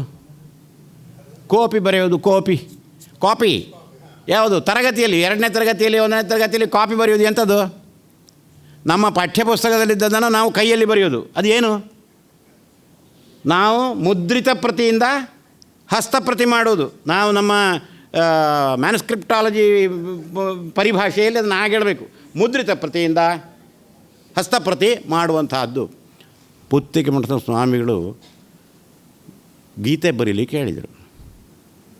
ಗೀತಾ ಮಂದಿರದಲ್ಲಿ ಲಕ್ಷ ಗೀತಾ ಮೊದಲಾದಂಥದ್ದು ಪುಸ್ತಕಗಳು. ಇವರು ಹಸ್ತಪ್ರತಿ ನೋಡಿ ಬರೆದ್ರೋ, ಮುದ್ರಿತ ಪ್ರತಿ ನೋಡಿ ಬರೆದ್ರೋ? ಹೊಸ ಕಾಲದಲ್ಲಿ ಎಲ್ಲರೂ ಮುದ್ರಿತ ಪ್ರತಿ, ಕೆಲವರಿಗೆ ಬಾಯಿಗೆ ಬರ್ಬೋದು ಬಿಡಿ, ಮುದ್ರಿತ ಪ್ರತಿಗಳನ್ನು ನೋಡಿ ಹಸ್ತಪ್ರತಿಗಳನ್ನು ತಯಾರು ಮಾಡಿದರು. ಮುದ್ರಿತ ಪ್ರತಿಯಿಂದ ಹಸ್ತಪ್ರತಿ ಬಂದಂಥದ್ದು. ಈಗ ಕೋಟಿಗೀತಾ ಯಜ್ಞದಲ್ಲಿ 1 ಕೋಟಿ ಗೀತೆಯ ಹಸ್ತಪ್ರತಿಗಳು ಸಿದ್ಧವಾಗ್ತವೆ. ಗೀತೆಯ 1 ಕೋಟಿ ಹಸ್ತಪ್ರತಿಗಳು ಸಿದ್ಧವಾಗಬೇಕು ಅಂತ ಹೇಳುವಂಥದ್ದು. ನಾವು ಹಸ್ತಪ್ರತಿ ಪರಿಭಾಷೆಯಲ್ಲಿ ಮಾತಾಡೋದು. ಗೀತಾ ಯಜ್ಞ ಎಂಬುದು ಅಲ್ಲಿಯದ್ದು ಮಠದ ಭಾಷೆ. ನಮ್ಮದು ಅದಲ್ಲ, ಹಸ್ತಪ್ರತಿ ಸಿದ್ಧಪಡಿಸುವುದು. 1 ಕೋಟಿ ಗೀತೆಯ ಹಸ್ತಪ್ರತಿಗಳು ಬರ್ತವೆ. ಈ ಹಸ್ತಪ್ರತಿಗಳು ಎಲ್ಲಿಂದ ಬಂದವು? ಮುದ್ರಿತ ಪ್ರತಿಯಿಂದ ಹಸ್ತಪ್ರತಿ. ಇಲ್ಲಿ ಗೀತಾ ಮಂದಿರದಲ್ಲಿ ಭಿತ್ತಿಯಲ್ಲಿ ಇಡೀ ಗೀತೆ ಬರೆದುಕೊಂಡುಂಟು. ಮುದ್ರಿತ ಪ್ರತಿಯಿಂದ ಶಿಲೆಗೆ ಬಂದದ್ದು, ಶಿಲೆಯಲ್ಲಿದ್ದದ್ದು, ಶಿಲಾಶಾಸನವಾಗಿದ್ದದ್ದು ಮುದ್ರಿತ ಪ್ರತಿಯಾಗಿ ಬರಬಹುದು ಇತ್ಯಾದಿ ನಾವು ಹೇಳ್ತೇವೆ. ಅಲ್ಲ, ಮುದ್ರಿತ ಪ್ರತಿಯಾಗಿದ್ದದ್ದು, ಕಾಗದದಲ್ಲಿ ಮುದ್ರಿತವಾಗಿದ್ದಂಥ ಪ್ರತಿಯಿಂದ ಶಿಲೆಯಲ್ಲಿ ಎಂಥದ್ದು ಶಿಲೆಯಲ್ಲಿ ಬಂದದ್ದಿದು ಪ್ರತಿ. ಹಾಗಾದರೆ ಇಲ್ಲಿಂದ ಅಲ್ಲಿಗೆ ಹೋದ್ದು ಉಂಟು ಅಂತ ಹೇಳಿ. ನೀವು ಸೋದೆ ಮಠಕ್ಕೆ ಹೋದರೆ ಸ್ವಾಪನ ಬೃಂದಾವನಾಖ್ಯಾನ ಅಂತ ಹೇಳಿ ವಾದಿರಾಜರ ಒಂದು ಗ್ರಂಥ, ಇಡೀ ಗ್ರಂಥ ಕಲ್ಲಿನಲ್ಲಿ ಬರೆಯಲಾಗಿದೆ. ಆ ಕಲ್ಲಿನಲ್ಲಿ ಬರೀಲಿಕ್ಕೆ ಅದಕ್ಕೆ ಬೇಕಾದ ಗಾತ್ರದ ಅಕ್ಷರಗಳನ್ನು ಕಂಪ್ಯೂಟರ್ನಲ್ಲಿ ಮುದ್ರಿಸಿ ಕೊಟ್ಟಂಥವರು ನಮ್ಮ ಮಿತ್ರ ಪದ್ಮನಾಭ ಕುಣ್ಣಯ್ಯರು. ಹಾಗಾದರೆ ಇದು ಮಾತ್ರ ಅಲ್ಲ, ನೀವು ಕಾಶಿಗೆ ಹೋಗಿ, ಕಾಶಿಯಲ್ಲಿ ತುಳಸಿ ಮಾನಸ ಮಂದಿರ ಅಂತ ಉಂಟು. ಇಡೀ ತುಳಸಿ ರಾಮಾಯಣ ಗೋಡೆಯಲ್ಲಿ ಬರೆದುಕೊಂಡುಂಟು. ಇದು ಎಲ್ಲಿಂದ ಬರೆದದ್ದು? ಹಸ್ತಪ್ರತಿಯಿಂದ ಅಲ್ಲ, ಮುದ್ರಿತ ಪ್ರತಿಯಿಂದ ಗೋಡೆಗೆ ಬಂದಂಥದ್ದು. ಅಯೋಧ್ಯೆಗೆ ಹೋಗಿ, ಅಲ್ಲಿಂದ ರಾಮ ಮಂದಿರ ಇದೆ ದೊಡ್ಡದು. ಈಗಲ್ಲ, 50 ವರ್ಷದ ಹಿಂದೆ ಇಡೀ ರಾಮಾಯಣ ಗೋಡೆಯಲ್ಲಿ ಬರೆದಿದ್ದಾರೆ. ಇಡೀ ರಾಮಾಯಣ ಗೋಡೆಯಲ್ಲಿ ಬರೆದುಂಟು. ಇಡೀ ಭಾರತದ ವ್ಯವಸ್ಥೆ ಹೀಗಿದೆ ಅಂತ ಹೇಳೋದಕ್ಕೆ ಹೇಳಿದ್ದು ನಾವು. ತಮಿಳುನಾಡಿಗೆ ಹೋದರೆ ಚೆನ್ನೈಯಲ್ಲಿ ವಳ್ಳುವರ್ ಕೋಟ್ಟಂ ಅಂತ ಒಂದು ಸ್ಥಳ ಇದೆ. ಇದು ಸುಮಾರು 1975 ಆ ಹಿಂದೆ ಮುಂದೆ ಆ ಕಾಲದಲ್ಲಿ ತಿರುವಳ್ಳುವರ್ ಅಂತ ಹೇಳಿದರೆ ಪ್ರಾಚೀನ ಕವಿ. ವಳ್ಳುವರ್ ಅಂತ ಅವನ ಹೆಸರು. ತಿರು ಅಂದರೆ ಶ್ರೀ ಅಂತ ಅರ್ಥ. ತಿರುವಳ್ಳುವರ್. ಅವ ತಿರುಕ್ಕುರಳ್ ಅಂತ ಒಂದು ಗ್ರಂಥ ಬರೆದಿದ್ದಾನೆ. ನಮ್ಮ ಸರ್ವಜ್ಞನ ವಚನಗಳಿದ್ದ ಹಾಗೆ ಅಂತ ಹೇಳ್ತಾರೆ. ನಾನು ಅದನ್ನು ಹೆಚ್ಚು ಅಧ್ಯಯನ ಮಾಡಲಿಲ್ಲ, ಕನ್ನಡಕ್ಕೆ ಬಂದಿದೆ ಇದು, ನಾನು ನೋಡಿದ್ದೇನೆ, ಎಷ್ಟೋ ಹೊರತು ಓದಿಲ್ಲ. ತಿರುಕುರಳ್ ಸಣ್ಣ ಸಣ್ಣ ಪದ್ಯಗಳು. ಆ ತಿರುಕುರಳ್ ಗ್ರಂಥವನ್ನು ಈ ವಳ್ಳುವರ್ ಕೋಟಂನಲ್ಲಿ ಇಡೀ ಬರೆದಿಟ್ಟಿದ್ದಾರೆ. ಹಾಗಾದರೆ ಅದು ಬಂದದ್ದು ಕಾಗದದ ಹಸ್ತಪ್ರತಿಯಿಂದ ಶಿಲಾಫಲಕಗಳು ಬಂದದ್ದು. ಹಾಗಾದರೆ ಇಂಥದ್ದು ಎಲ್ಲ ಕಡೆಯಲ್ಲೂ ನಡೆದಿದೆ, ಅಖಿಲ ಭಾರತ ಮಟ್ಟದಲ್ಲಿ ನಡೆದಿದೆ ಅಂತ ಆಯಿತು. ನಾವು ಕಲ್ಲು ಹಳತು, ಆಮೇಲೆ ತಾಳೆ ಒಲೆ ಮತ್ತು ಭೂರ್ಜ ಪತ್ರಗಳು, ಆಮೇಲೆ ಕಾಗದ, ಆಮೇಲೆ ಕಂಪ್ಯೂಟರ್, ಹೀಗೆಲ್ಲ ಹೇಳ್ತಾ ಬಂದರೂ ಕಂಪ್ಯೂಟ್ರಿಂದಲೂ ಸ್ವಪ್ನ ಬೃಂದಾವನಾಖ್ಯಾನ ಅಲ್ಲಿ ಹೋದಂಥದ್ದು ನಾವು ನೋಡಿದೆವು. ಅದರಿಂದ ಹೀಗೆ ಅಂತಲ್ಲ. ಆದ್ದರಿಂದ ಈ ಪ್ರಸರಣ ಅಂತ ಇದೆಯಲ್ಲ, ವೈವಿಧ್ಯಪೂರ್ಣವಾಗಿ ಆಗ್ತದೆ. ಹಾಗೆಯೇ ಮುದ್ರಿತ ಗ್ರಂಥಗಳಿಂದ ಪುನಃ ತಾಳೆ ಒಲೆಗಳಿಗೆ ಹೋದ್ದುಂಟು ಅಂತ ಹೇಳುವಂಥದ್ದನ್ನು ನಾನು ಹೇಳಿದೆ. ಅದಕ್ಕೂ ಉದಾಹರಣೆಗಳುಂಟು. ತಾಳೆ ಓಲೆಗಳಿಂದ ಮುದ್ರಣಕ್ಕೆ ಬಂದದ್ದು ನಮಗೆ ಬೇಕಾದಷ್ಟು ಉಂಟು, ಅದು ಬಿಡಿ. ಮುದ್ರಿತ ಗ್ರಂಥದಿಂದ ತಾಳೆ ಓಲೆಗೆ, ಮುದ್ರಿತದಿಂದ ಪುನಃ ಹಸ್ತಪ್ರತಿಗೆ ಬಂದದ್ದು, ಯಕ್ಷಗಾನದ ಹಲವು ಹಸ್ತಪ್ರತಿಗಳು ಹಾಗೆ ಬಂದದ್ದನ್ನು ನಾನೇ ನೋಡಿದ್ದೇನೆ. ಒಬ್ಬರು ನಮ್ಮ ಈಗಿನ ಮಂಜೇಶ್ವರ ತಾಲೂಕು ಪೈವಳಿಕೆ ಗ್ರಾಮದ ಮಳಿವು ಶಂಕರನಾರಾಯಣ ಭಟ್ರು ಅಂತ ಒಬ್ಬರು ಹಿರಿಯರಿದ್ದರು. ನಾನು ಹೋಗಿದ್ದೇನೆ, ಅವ್ರು ನೋಡಿದ್ದೇನೆ, ಮಾತಾಡಿದ್ದೇನೆ. ಅವರಲ್ಲಿ ಅನೇಕ ಯಕ್ಷಗಾನದ ಹಸ್ತಪ್ರತಿಗಳು. ಈ ಯಕ್ಷಗಾನದ ಹಸ್ತಪ್ರತಿಗಳೆಲ್ಲ ಅವರೇ ಪ್ರತಿ ಮಾಡಿದಂಥ, ಸುಮಾರು 1930-40 ಕಾಲದಲ್ಲಿ ಅವರೇ ಪ್ರತಿ ಮಾಡಿದಂಥದ್ದು, ಅವರ ಹಸ್ತಾಕ್ಷರದಲ್ಲೇ ಇದೆ ಎಲ್ಲ. ಅದರಲ್ಲಿ ಹಲವು ಉಡುಪಿಯ ಶ್ರೀಮನ್ ಮಧ್ವ ಸಿದ್ಧಾಂತ ಗ್ರಂಥಾಲಯದಲ್ಲಿ ಮುದ್ರಿತವಾದಂಥ ಪ್ರತಿಗಳು. ಆ ಪ್ರತಿಗಳನ್ನು ಅವರು ಕಾಗದದ ಹಸ್ತಪ್ರತಿ ಮಾಡಿದ್ದಾರೆ. ಅದರಲ್ಲಿ ಇವರ ಪಾವಂಜೆ ಗುರುರಾಯರ ಇಲ್ಲಿಯ ಮುದ್ರಣಾಲಯದಲ್ಲಿ ಅದರ ಕೊನೆಗೆ ಒಂದು ಪದ್ಯ ಉಂಟು, ಶ್ರೀಕೃಷ್ಣ ಅಚ್ಚು ನಿಶಾಂತದೊಳ್. ಇದು ಮುದ್ರಿತವಾಯಿತು. ಅಚ್ಚು ನಿಶಾಂತ, ಅಚ್ಚಿನ ಮನೆ, ನಿಶಾಂತ ಹರಿಸಮಾಸ ಆಗ್ತದೆ, ಕಡದಲ್ಲಿ ರಾಮರಾಯರ ರಚನೆ ಅಂತ ಕಾಣ್ತದೆ. ಶ್ರೀಕೃಷ್ಣ ಅಚ್ಚು ನಿಶಾಂತದೊಳ್ ಅಂತ ಅದರಲ್ಲಿ ಅವರು ಬರೆಯುವಾಗಲೂ ಹಾಗೆ ಶ್ರೀಕೃಷ್ಣ ಅಚ್ಚು ನಿಶಾಂತದೊಳ್ ಅಂದರೆ ಶ್ರೀಕೃಷ್ಣ ಅಚ್ಚಿನ ಮನೆಯಲ್ಲಿ ಮುದ್ರಿತವಾದ ಈ ಪುಸ್ತಕ ಅಂತ ಕೂಡ ಉಂಟದಲ್ಲಿ ಪ್ರತಿಯಲ್ಲಿ ಅವರು ಬರೆದದ್ದಲ್ಲಿ. ಅಂದರೆ ಇದನ್ನು ನೋಡಿ ಬರೆದದ್ದು. ಅವರ ಕಾಲದಲ್ಲಿ ಉಳಿಯಿತು. ಅವರ ಕಾಲದಲ್ಲಿ ನಾನು ಅವರಲ್ಲಿಗೆ ಹೋಗಿ ಪುಸ್ತಕ ನನಗೊಂದು 4 ಇದನ್ನು ಓದಲಿಕ್ಕೆ ಕೊಡ್ಬೋದು ಅಂತ ಕೇಳಿದ್ದಕ್ಕೆ ಅವರು ಯಾರಿಗೂ ಕೊಡುವವರಲ್ಲ, ಅವರ ಬಂಧುಗಳೊಬ್ಬರನ್ನು ನಾನು ಅವರ ಮನೆಗೆ ಕರ್ಕೊಂಡೋಗಿದ್ದೆ. ಇವರು ಹೇಳಿದ್ರಲ್ಲ, ಪುಸ್ತಕ ಪ್ರತಿಗಳಿರುವವರಲ್ಲಿ ಕೇಳಿ ಪಡೆಯುವುದು ಎಷ್ಟು ಕಷ್ಟ ಅಂತ ಹೇಳಿದರು. ಅವರಲ್ಲಿ ಹೋಗಿ ಯಾರಿಗೂ ಕೊಡುವಂಥವರಲ್ಲ, ಆದರೆ ನಾನು ಆ ಪುಸ್ತಕಗಳನ್ನೆಲ್ಲ ನೋಡಿ, ಅವರೇ ತೋರಿಸಿದ್ದು ಎಲ್ಲ ನೋಡಿ, ಕೊನೆಗೆ ಇದರಲ್ಲಿ ಒಂದು 4-6 ಪ್ರಸಂಗಗಳು ಮುದ್ರಿತ ಅಲ್ಲ ಅಂತ ಆದಮೇಲೆ ಆ ಪ್ರಸಂಗಗಳನ್ನು ನಾನು ತೆಕ್ಕೊಂಡೆ. ಇದನ್ನೊಂದು ನಮಗೆ ಕೊಡಿ, ನಾನು ನಿಮಗೆ ತಂದು ಕೊಡ್ತೇನೆ, ನೋಡಿ ತಂದು ಕೊಡ್ತೇನೆ ಅಂತ. ಹಾಗೆ ಅವರ ಬಂಧುಗಳ ಜೊತೆಗಿದ್ದ ಕಾರಣ ಕೊಟ್ಟರು. ಒಂದು 4-5 ಪ್ರಸಂಗಗಳು 6 ಪ್ರಸಂಗಗಳು ಕೊಟ್ಟರು. ನಾನೇನು ಮಾಡಿದೆ ಅಂತ ಹೇಳಿದರೆ, ಆ ಪ್ರಸಂಗಗಳನ್ನು ಪುನಃ ಹಿಂದೆ ಕೊಡಬೇಕಲ್ಲ, ಕೊಡ್ತೇನೆ ಅಂತ ಹೇಳಿದ್ದೇನೆ, ಅದರಿಂದ ಕೊಡಬೇಕು. ಕೊಡುವ ಮೊದಲು ಆವಾಗ ಈ ಜೆರಾಕ್ಸು ಬಂದಿತ್ತು. ಜೆರಾಕ್ಸ್ ಅಂದರೆ ಈಗಿನ ಜೆರಾಕ್ಸ್ನಾಗಲ್ಲ, ಅದೆಲ್ಲ ನೀವು ನೋಡಿರಲ್ಲ ಆರಿರಿ, ಹಲವರು ನೋಡಲಿಕ್ಕೆ ಸಾಧ್ಯ ಇಲ್ಲ. ಆ ಜೆರಾಕ್ಸ್ ಮಾಡೋದು ಅಂತ ಹೇಳಿದರೆ, ಈ ಒಂದು ಕಾಗದವನ್ನು ಇಟ್ಟು ಒಂದು ಪೆಟ್ಟಿಗೆಯಲ್ಲಿ ಏನೋ ಒಂದು ಕಪ್ಪು ಪುಡಿಯನ್ನು ಹಾಕಿ ಆ ಪೆಟ್ಟಿಗೆಯನ್ನು ಜೋರಾಗಿ ತಿರುಗಿಸಿ ಅದರಲ್ಲಿ ಬರುವ ಹಾಗಿತ್ತು ಮೊದಲಿಗೆ, ಹಿರಿಯರಿಗೆ ಗೊತ್ತಿರ್ಬೋದು. ಆ ಥರದ ಒಂದು ಜೆರಾಕ್ಸ್ ಪದ್ಧತಿ ಇತ್ತು, ಶುರುವಿಗೆ ಮೊದಲಿಗೆ ಬಂದದ್ದು. ಅಂತೂ ಜೆರಾಕ್ಸು ಪ್ರತಿ ಮಾಡಿಸಿಕೊಂಡೆ. ಆ ಪ್ರತಿ ಮಾಡಿಸಿಕೊಂಡು ಆ ಪ್ರತಿಗಳನ್ನೆಲ್ಲ ಅವರಿಗೆ ಕೊಟ್ಟೆ. ನಾನು ಕೊಟ್ಟ ಮೇಲೆ ನೋಡಿ ಅಂಥ ಪ್ರಕರಣಗಳು ಹೇಗಾಗ್ತವೆ ಅಂಥೇಳಿ ಒಂದು ಘಟನೆಯನ್ನು ಹೇಳಿ ಮುಗಿಸ್ತೇನೆ ನಾನು. ಆ 4 ಹಸ್ತಪ್ರತಿಗಳು ನನ್ನ ಅಲ್ಲಿಯೇ ಇದ್ದು ಹಲವು ವರ್ಷ ಇದ್ದು. ನಾನು ಯಕ್ಷಗಾನ ಪ್ರಸಂಗಗಳ ಬಗೆಗೆ ಅಧ್ಯಯನ ಮಾಡಿ ಅದರಲ್ಲಿ PhD ಮಾಡಲಿಕ್ಕೆ ಬೇಕಾಗಿ ಅಧ್ಯಯನ ಮಾಡ್ತಾ ಇದ್ದ ಸಂದರ್ಭದ ಸಂಗ್ರಹ ಅದು. ಸ್ವಲ್ಪ ಸಮಯ ಕಳೆದ ಮೇಲೆ ಮಂಗಳೂರು ವಿಶ್ವವಿದ್ಯಾನಿಲಯದಿಂದ ಒಂದು ಕರೆ ಬಂತು ನನಗೆ. ಕೆಲವು ಅಪ್ರಕಟಿತ ಹಸ್ತಪ್ರತಿಗಳಿದ್ದರೆ ಅವುಗಳನ್ನು ಪ್ರಕಟಿಸಲಿಕ್ಕೆ ನಮ್ಮ ಕನ್ನಡ ವಿಭಾಗದಿಂದ ಪ್ರಕಟಿಸಲಿಕ್ಕೆ ಅನುದಾನ ಬಿಡುಗಡೆ ಆಗ್ತದೆ, ಕೇಂದ್ರ ಸರ್ಕಾರದ್ದು. ಏನಾದರೂ ನೀವು ತಯಾರು ಮಾಡಿ ಕೊಡ್ಬೋದಾ ಅಂತೇಳಿ ಕೇಳಿದೆ.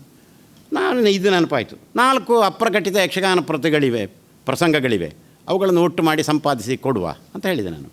ಆವಾಗ ಅದು ನಮ್ಮ ಡಿಪಾರ್ಟ್ಮೆಂಟಿನಲ್ಲಿ ಸಂಗ್ರಹದಲ್ಲಿರುವಂಥದ್ದೇ ಆಗಬೇಕಂತ ಉಂಟು ಅಂತ ಹೇಳಿದರು. ಆಯ್ತಪ್ಪ, ನಿಮ್ಮ ಡಿಪಾರ್ಟ್ಮೆಂಟಿನಲ್ಲೇ ಮಾಡುವ, ನಾನು ಇದರ ಜೆರಾಕ್ಸ್ ಕಾಪಿನ ಇನ್ನೊಂದು ಜೆರಾಕ್ಸ್ ಮಾಡಿಸಿ ನಿಮಗೆ ಕೊಡ್ತೇನೆ, ಅದು ನಿಮ್ಮ ಡಿಪಾರ್ಟ್ಮೆಂಟಿನಲ್ಲಿ ಇರ್ತದೆ ಅಂತ ಹೇಳಿದೆ. ಆಮೇಲೆ ಇವನ್ನೆಲ್ಲ ಚೆನ್ನಾಗಿ ಟೈಪ್ ಮಾಡಿಸಿ ಅವುಗಳನ್ನು ಸಂಪಾದನೆ ಮಾಡಿ ಎಲ್ಲ ಒಂದೊಂದೇ ಹಸ್ತಪ್ರತಿ ಇದ್ದದ್ದು, ಕೈಯಲ್ಲಿ ಬರೆದ ಹಸ್ತಪ್ರತಿಗಳೆಲ್ಲವೂ ಕೂಡ. ಅದನ್ನು ಯಕ್ಷಗಾನ ಪ್ರಸಂಗ ಸಂಚಯ ಎಂಬ ಹೆಸರಿನಲ್ಲಿ ಮಂಗಳೂರು ವಿಶ್ವವಿದ್ಯಾನಿಲಯದ ಕನ್ನಡ ವಿಭಾಗ ಪ್ರಕಟಿಸಿತು. ಒಂದು ಗರುಡೋದ್ಭವ, ತ್ರಿಪುರಮಥನ, ಸತ್ಯಭಾಮ ಕಲ್ಯಾಣ ಮತ್ತು ಕೃಷ್ಣಾಶ್ವಮೇಧ ಅಂತ 4 ಪ್ರಸಂಗಗಳು. ಶ್ರೀಕೃಷ್ಣ ದಿನಾಶ್ವಮೇಧ ಎಂಬಂಥ ಪ್ರಸಂಗ ಇನ್ನೊಂದು. ಅದನ್ನು ಬರೆದವರು ಇಲ್ಲಿಯವರೇ, ಉಡುಪಿಯವರು. ಇದು ಬೇರೆ ಪ್ರಸಂಗ, ಕೃಷ್ಣಾಶ್ವಮೇಧ ಪ್ರಸಂಗ. ಇಷ್ಟಾದ ಮೇಲೆ ಆ ಪುಸ್ತಕ ಪ್ರಕಟ ಆಯಿತು. ಯಾವುದರ ಮಳಿವೋ ಶಂಕರನಾರಾಯಣ ಭಟ್ರು ಬರೆದಂಥ ಕೃಷ್ಣಾಶ್ವಮೇಧ ಹೊರತು ಬಾಕಿದ್ದದ್ದೆಲ್ಲ ಅವರು ಬರೆದ ಸ್ವಹಸ್ತ ಪ್ರತಿಗಳು. ಅವುಗಳನ್ನು ಮುದ್ರಿಸಿ ಆಯಿತು. ಆ ಆಧಾರದಿಂದಲೇ ಅದಕ್ಕೆ ಪ್ರಸ್ತಾವನೆ ಇತ್ಯಾದಿಗಳೆಲ್ಲ ಬರೆದು ಅದು ಪ್ರಕಟ ಆಯಿತು. ಪ್ರಕಟ ಆದಮೇಲೆ ಅಲ್ಲಿ ಇನ್ನೂ ತುಂಬ ಹಸ್ತಪ್ರತಿಗಳಿದ್ವಲ್ಲ, ಆ ಹಸ್ತಪ್ರತಿಗಳಲ್ಲಿ ಅವುಗಳನ್ನು ಸಂಗ್ರಹ ಮಾಡಬೇಕು ಎಂಬಂಥ ದೃಷ್ಟಿಯಿಂದ ಯೋಚನೆ ಮಾಡ್ತಾ ಇದ್ದೆ. ಆಗಲಿಲ್ಲ, ಹೋಗಲಿಕ್ಕೆ ಆಗಲಿಲ್ಲ. ಸ್ವಲ್ಪ ಸಮಯದಲ್ಲಿ ಆ ಮಳಿವು ಶಂಕರನಾರಾಯಣ ಭಟ್ರ ಮಗ ಅಲ್ಲಿ ಕೃಷಿಕರಾಗಿದ್ದವರು, ಅವರು ತೀರಿ ಹೋದರು. ಮಗ ತೀರಿ ಹೋದ ಮೇಲೆ ಮಗನ ಮಗ ಇದ್ದರು, ಅವರು ಈ ಅಜ್ಜನ ಒಟ್ಟಿಗೆ ಇದ್ದರು. ಅವರಲ್ಲಿ ಹೇಳಿದೆ, ಅಜ್ಜನ ಹತ್ರ ಹೇಳಿಡಬೇಕು, ನಾವು ಒಂದು ಸಲ ಬರ್ತೇನೆ, ಅವ್ರ ಹತ್ರ ಪುಸ್ತಕ ಇತ್ಯಾದಿ ಉಂಟು ಅಂತ. ಅಜ್ಜ ತೀರಿ ಹೋದರು, ಅಜ್ಜ ಹೋದರು, ಮಗ ಹೋದರು. ನಾನು ಯಾರಲ್ಲಿ ಮಾತಾಡಿದ್ದೇನೆಯೋ ಅವರು ಒಂದು ಬೈಕ್ ಆಕ್ಸಿಡೆಂಟಲ್ಲಿ ತೀರಿ ಹೋದರು. ಆಮೇಲೆ ಮತ್ತು ಒಂದು ಅವರ ಮರಣದ ಇದೆಲ್ಲ ಮುಗಿದ ಮೇಲೆ ಒಂದು 6 ತಿಂಗಳು ಕಳೆದ ಮೇಲೆ ಪುನಃ ನಾನು ಹೋದಾಗ ಅಲ್ಲಿ ಒಂದೇ ಒಂದು ಹಸ್ತಪ್ರತಿ ಇಲ್ಲ, ಒಂದು ಹಸ್ತಪ್ರತಿಯೂ ಇರಲಿಲ್ಲ. ಬಟ್ಟೆಯಲ್ಲಿ ಕಟ್ಟಿ ಇಷ್ಟಿಷ್ಟೇ ಥರದ 4, 5, 6 ಗಂಟುಗಳಿದ್ದವು, ಒಂದೂ ಇಲ್ಲ. ನಾನು ಹೇಳಿದೆ, ನಿಮ್ಮ ಇಂಥ ಉಪ್ಪರಿಗೆ ಮನೆಯದು, ಆ ಉಪ್ಪರಿಗೆಯಲ್ಲಿ ಒಂದು ಮಂಚ ಇದೆ ನೋಡಿ, ಆ ಮಂಚದ ಹತ್ರ ಒಂದು ಕಪಾಟಿದೆ, ಆ ಕಪಾಟಿನ ಒಳಗೆ ಇದನ್ನೆಲ್ಲ ಇಟ್ಟಿದ್ದಾರೆ ಅಂತ ನಾನು ಹೇಳಿದೆ. ಮನೆ ಹೆಂಗಸರಿಗೆ ಪಾಪ ಗೊತ್ತಿಲ್ಲ. ಇಲ್ಲ, ಅಲ್ಲಿ ಎಂಥದ್ದು ಇಲ್ಲ. ಆ ಒಂದು ಕಪಾಟಿನಾಗಿರುವಂಥದ್ದು ನಾವು ಲೋಟ, ತಟ್ಟೆಗಳು ಇತ್ಯಾದಿಗಳೆಲ್ಲ ಇಡಲಿಕ್ಕೆ ನಾನು ಉಪಯೋಗ ಮಾಡ್ತಾ ಇದ್ದೇವೆ. ಈಗ ಅದೆಲ್ಲ ಇಲ್ಲ. ಮತ್ತು ಅದೆಲ್ಲ ಎಂತ ಇರಲಿಲ್ಲ, ಸ್ವಲ್ಪ ಕಸ ಇತ್ತು. ಆ ಕಸವನ್ನು ಬುಟ್ಟಿಯಲ್ಲಿ ತಗೊಂಡೋಗಿ ತೆಂಗಿನ ಮರದ ಬುಡಕ್ಕೆ ಹಾಕಿದ್ದೇವೆ ಅಂತೇಳಿ. ಯಾವುದು ಹೋದ್ದು ತೆಂಗಿನ ಮರದ ಬುಡಕ್ಕೆ? ಹಸ್ತಪ್ರತಿಗಳು. ಇದು ಹಸ್ತಪ್ರತಿಗಳು ನಾಶವಾಗ್ತಾ ಇರುವಂಥದ್ದನ್ನು ನಾವು ಕಣ್ಣಿನಲ್ಲಿ ಕಂಡ ವಿಷಯ. ನಾವು ನೋಡಿದ್ದಿಲ್ಲ ಇದ್ದರೂ ನಮ್ಮ ಕಾಲದಲ್ಲಿ ನಡೆದಂಥದ್ದು. ಈಗ ಏನಾಯಿತು, ನಾನು ಹಸ್ತಪ್ರತಿ ಸಂಗ್ರಹ ಮಾಡಬೇಕು, ಇದು ಬಹಳ ದೊಡ್ಡ ಕೆಲಸ ಅಂಥೇಳಿ ಯಾವ ಉದ್ದೇಶದಿಂದಲೂ ಮಾಡಿದ್ದಲ್ಲ. ನಾನು ನನ್ನ PhDಗೆ ವಿಷಯ ಸಂಗ್ರಹ ಮಾಡಲಿಕ್ಕೆ ಹೋದಂಥವ, ಇದು ಅಪ್ರಕಟಿತ ಅಂತ ಗೊತ್ತಾಗಿ 4 ಹಸ್ತಪ್ರತಿಗಳನ್ನು ತೆಗೆದುಕೊಂಡದ್ದು. ಇವತ್ತು ಅವು ಒಂದೊಂದೇ ಹಸ್ತಪ್ರತಿಗಳಾಗಿ ಉಳಿದಿದ್ದು ಮುದ್ರಿತವಾಗಿ ಬಂದವು. ಹಾಗಾದರೆ ಆ 4 ಹಸ್ತಪ್ರತಿಗಳು ಉಳಿದುಕೊಂಡು, ನಾನು ನನ್ನ PhD ಅಧ್ಯಯನ ಸಮಯದಲ್ಲಿ ಅದರ ಓಲೆ ಪ್ರತಿಯನ್ನು ನೋಡಿದ್ದೇನೆ. ಒಂದು ಸತ್ಯಭಾಮ ಕಲ್ಯಾಣದ್ದು ಓಲೆ ಪ್ರತಿ ನೋಡಿದ್ದೇನೆ. ವೆಂಕಟರಾಜ ಪುಣಿಚಿತ್ತಾಯರು ದೊಡ್ಡ ಹಸ್ತಪ್ರತಿ ಸಂಶೋಧಕರು, ಅವರು ನನಗೆ ಕೊಟ್ಟದ್ದಾಗಿತ್ತು. ನಾನು ಅದನ್ನು ಹಿಂದೆ ಕೊಟ್ಟಿದ್ದೆ.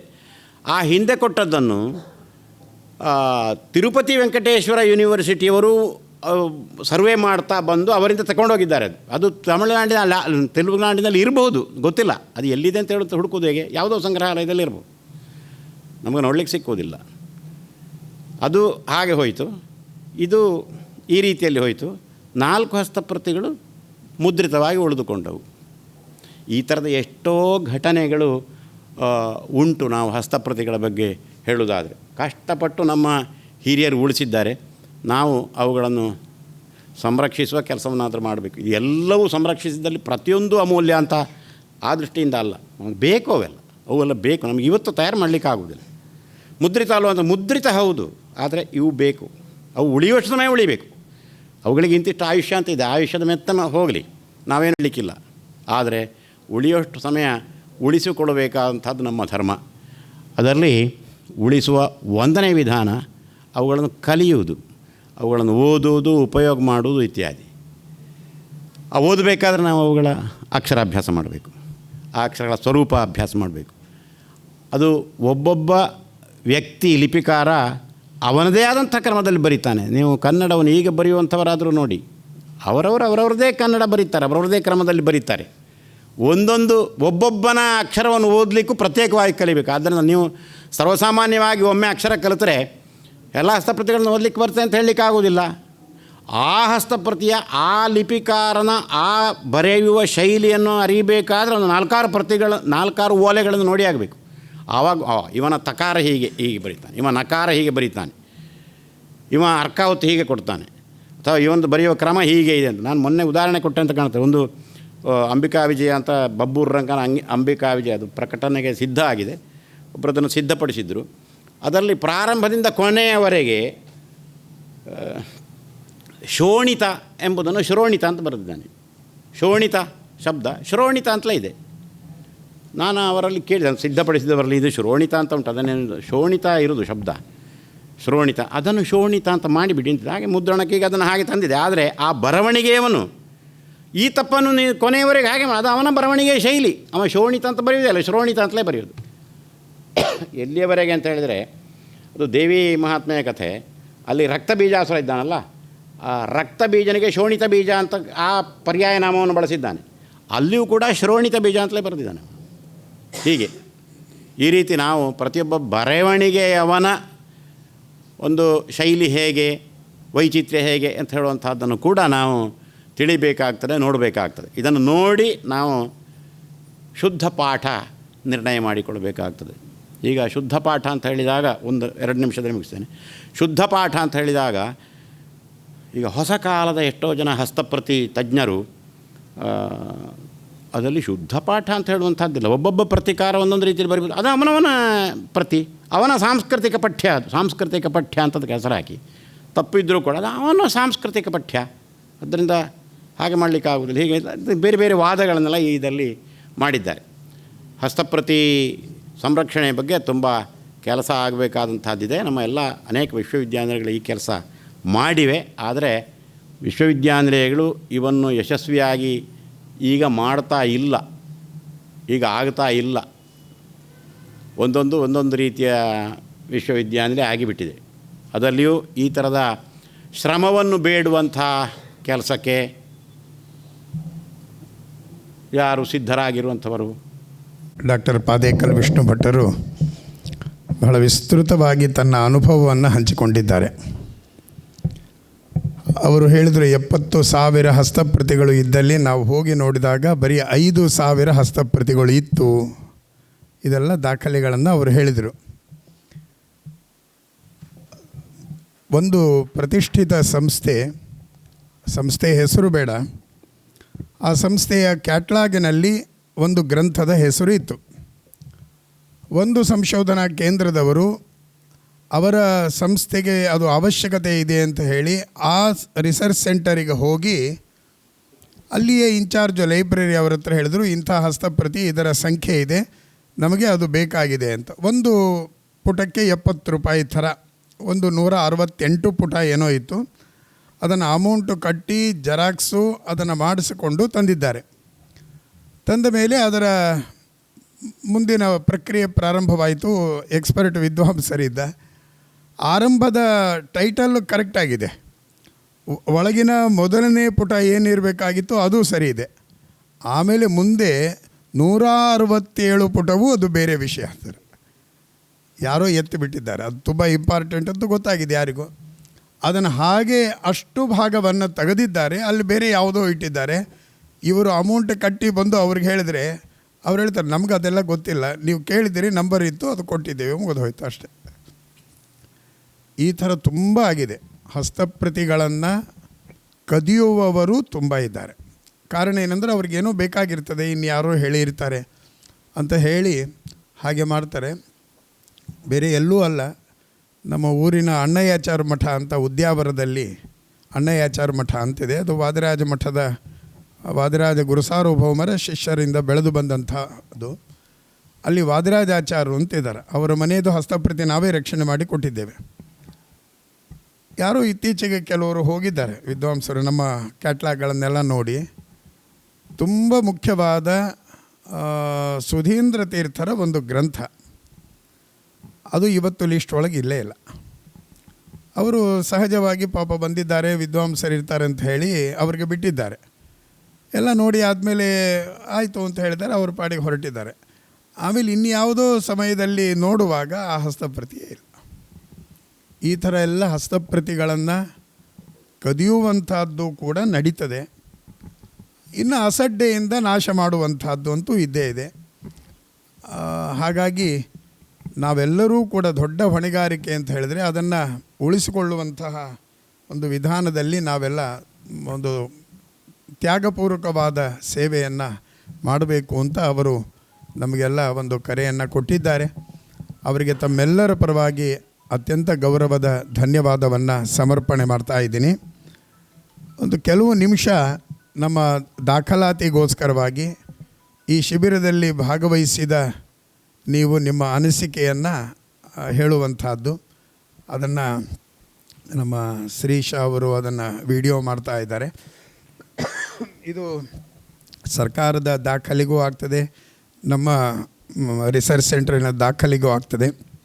ಹಾಗಾಗಿ ಇವರು ಬನ್ನಿ ಅವರು ಬನ್ನಿ ಅಂತ ಏನೂ ಇಲ್ಲ, ನೀವೇ ಬನ್ನಿ, 1-2 ನಿಮಿಷ ನಿಮ್ಮ ಅನುಭವಗಳನ್ನು ಹಂಚಿಕೊಳ್ಳಬೇಕು ಅಂತ. ನಿಮ್ಮ ಹೆಸರು ಹೇಳಿ, ನೀವು ಎಲ್ಲಿಂದ ಬಂದಿದ್ದೀರಿ, ನಿಮ್ಮ ಹೆಸರು, ಆಮೇಲೆ 1-2 ನಿಮಿಷದಲ್ಲಿ ನಿಮ್ಮ ಇದರ ಅನುಭವವನ್ನು ಹಂಚಿಕೊಳ್ಳಬೇಕಾಗಿ. ಹಾಗಾಗಿ ನಿಮಗೆ ಮುಂದಿನ ಕಾರ್ಯಕ್ರಮಕ್ಕೆ ಸ್ವಾಗತ. ನಮಸ್ಕಾರ.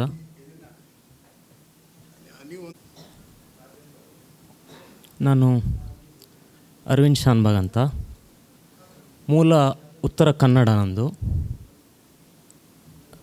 ಸಂಶೋಧನೆಯನ್ನು ಮಾಡಿದ್ದೇನೆ. ಸಂಸ್ಕೃತ ಸಾಹಿತ್ಯದ ಬಗ್ಗೆ ಒಂದಿಷ್ಟು ವಿಚಾರ ತಿಳಿದುಕೊಂಡಿದ್ದೇನೆ. ಆದರೆ ಹಸ್ತಪ್ರತಿಗಳ ಬಗ್ಗೆ ನಿಜವಾಗಿ ಇಲ್ಲ ಬಂದ ಮೇಲೇ ನನಗೆ ಅದು ಏನು ಎನ್ನುವುದು ಸಂಪೂರ್ಣವಾಗಿ ಮನದಟ್ಟಾಯಿತು. ನನ್ನ ಇಷ್ಟು ವರ್ಷದ ಒಂದು ಅಧ್ಯಯನದಲ್ಲಿ ಹಸ್ತಪ್ರತಿ ದೂರದಿಂದ ನೋಡಿದ್ದಷ್ಟು ಬಿಟ್ಟರೆ ಕೈಯಲ್ಲಿ ಹಿಡಿಲಿಕ್ಕೆ ಸಿಕ್ಕಿರಲಿಲ್ಲ. ಇಲ್ಲಿ ನಿಜವಾಗಿ ನಾವು ಕೈಯಲ್ಲಿ ಅದನ್ನು ನೋಡಿಕೊಂಡು ಆ ಗ್ರಂಥಗಳ ಒಂದು ಸಂರಚನೆ ಯಾವ ರೀತಿಯಾಗಿರ್ತದೆ, ಅದನ್ನು ಹೇಗೆ ಕಟ್ಟಿ ಅದಕ್ಕೊಂದು ಬಟ್ಟೆಯನ್ನು ಕಟ್ಟಿ ಇಟ್ಟಿರ್ತಾರೆ, ಎಲ್ಲ ವಿಚಾರಗಳು ಅದರಲ್ಲಿರುವಂಥ ಒಂದು ವೈಜ್ಞಾನಿಕ ತಥ್ಯಗಳು ಅಂತೇಳಿ ಹೇಳ್ಬೋದು. ಅಂದರೆ ನಮ್ಮ ಹಿಂದಿನವರು ಎಷ್ಟು ವಿಮರ್ಶಾತ್ಮಕವಾಗಿ ಅದರ ಚಿಂತನೆಯನ್ನು ಮಾಡಿ ಮುಂದಿನ ಜನಾಂಗಕ್ಕೆ ಮುಟ್ಟಿಸಬೇಕು ಅನ್ನುವಂಥ ಒಂದು ಪರಿಕಲ್ಪನೆಯಲ್ಲಿ ಅದರ ಒಂದು ಸಂರಕ್ಷಣೆಯನ್ನು ಮಾಡಿಕೊಂಡು ಬಂದಿದ್ದರು.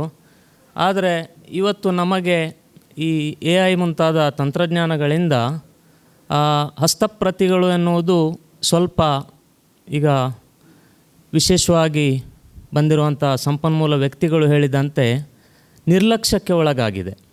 ಹೇಗೆ ಅಂತಂದರೆ, ಈಗ ಬಟ್ಟೆಯಲ್ಲಿ ಕಟ್ಟಿಟ್ಟಿದ್ದಾರೆ, ಆದರೆ ಅದನ್ನು ತೆರೆದು ಕೊಟ್ಟು ಅದರ ಮೇಲೆ ಬೆಳಕು ಚೆಲ್ಲುವಂಥ ಕೆಲಸ ಮಾಡ್ತೇವೆ ಅಂತ ನಾವು ಮುಂದೆ ಹೋದ್ರೂ ಅದು ಉಳಿತದೆಯೋ ಅಥವಾ ಅದನ್ನು ತಗೊಂಡೋದವರು ತಿರುಗಿ ಕೊಡ್ತಾರೆಯೋ ಇಲ್ಲವೋ ಎನ್ನುವಂಥ ಒಂದು ಸಂದೇಹವೂ ಕೂಡ ಇರುವುದರಿಂದ ಹೀಗೆ ಈ ರೀತಿಯ ಒಂದು ವಾತಾವರಣದಲ್ಲಿ 10-15 ದಿನ ನಮ್ಮಂಥ ಒಂದು 20-30 ಜನರನ್ನು ಒಂದು ಪರಿಸರದಲ್ಲಿ ಇರಿಸಿಕೊಂಡು ಅವುಗಳ ಒಂದು ಮುದ್ರಣ ಕಾರ್ಯವನ್ನು ಮಾಡಬೇಕಾದಂತಹ ಅನಿವಾರ್ಯತೆ ಸೃಷ್ಟಿಯಾಗಿದೆ. ಯಾಕಂದರೆ ವೈಯಕ್ತಿಕವಾಗಿ ಕೊಟ್ಟರೆ ಆ ಪ್ರತಿ ಬರಲಿಲ್ಲ ಅಂತಂದರೆ ಮತ್ತೆ ಅದು ನಷ್ಟವಾಗಿ ಹೋಗ್ತದೆ.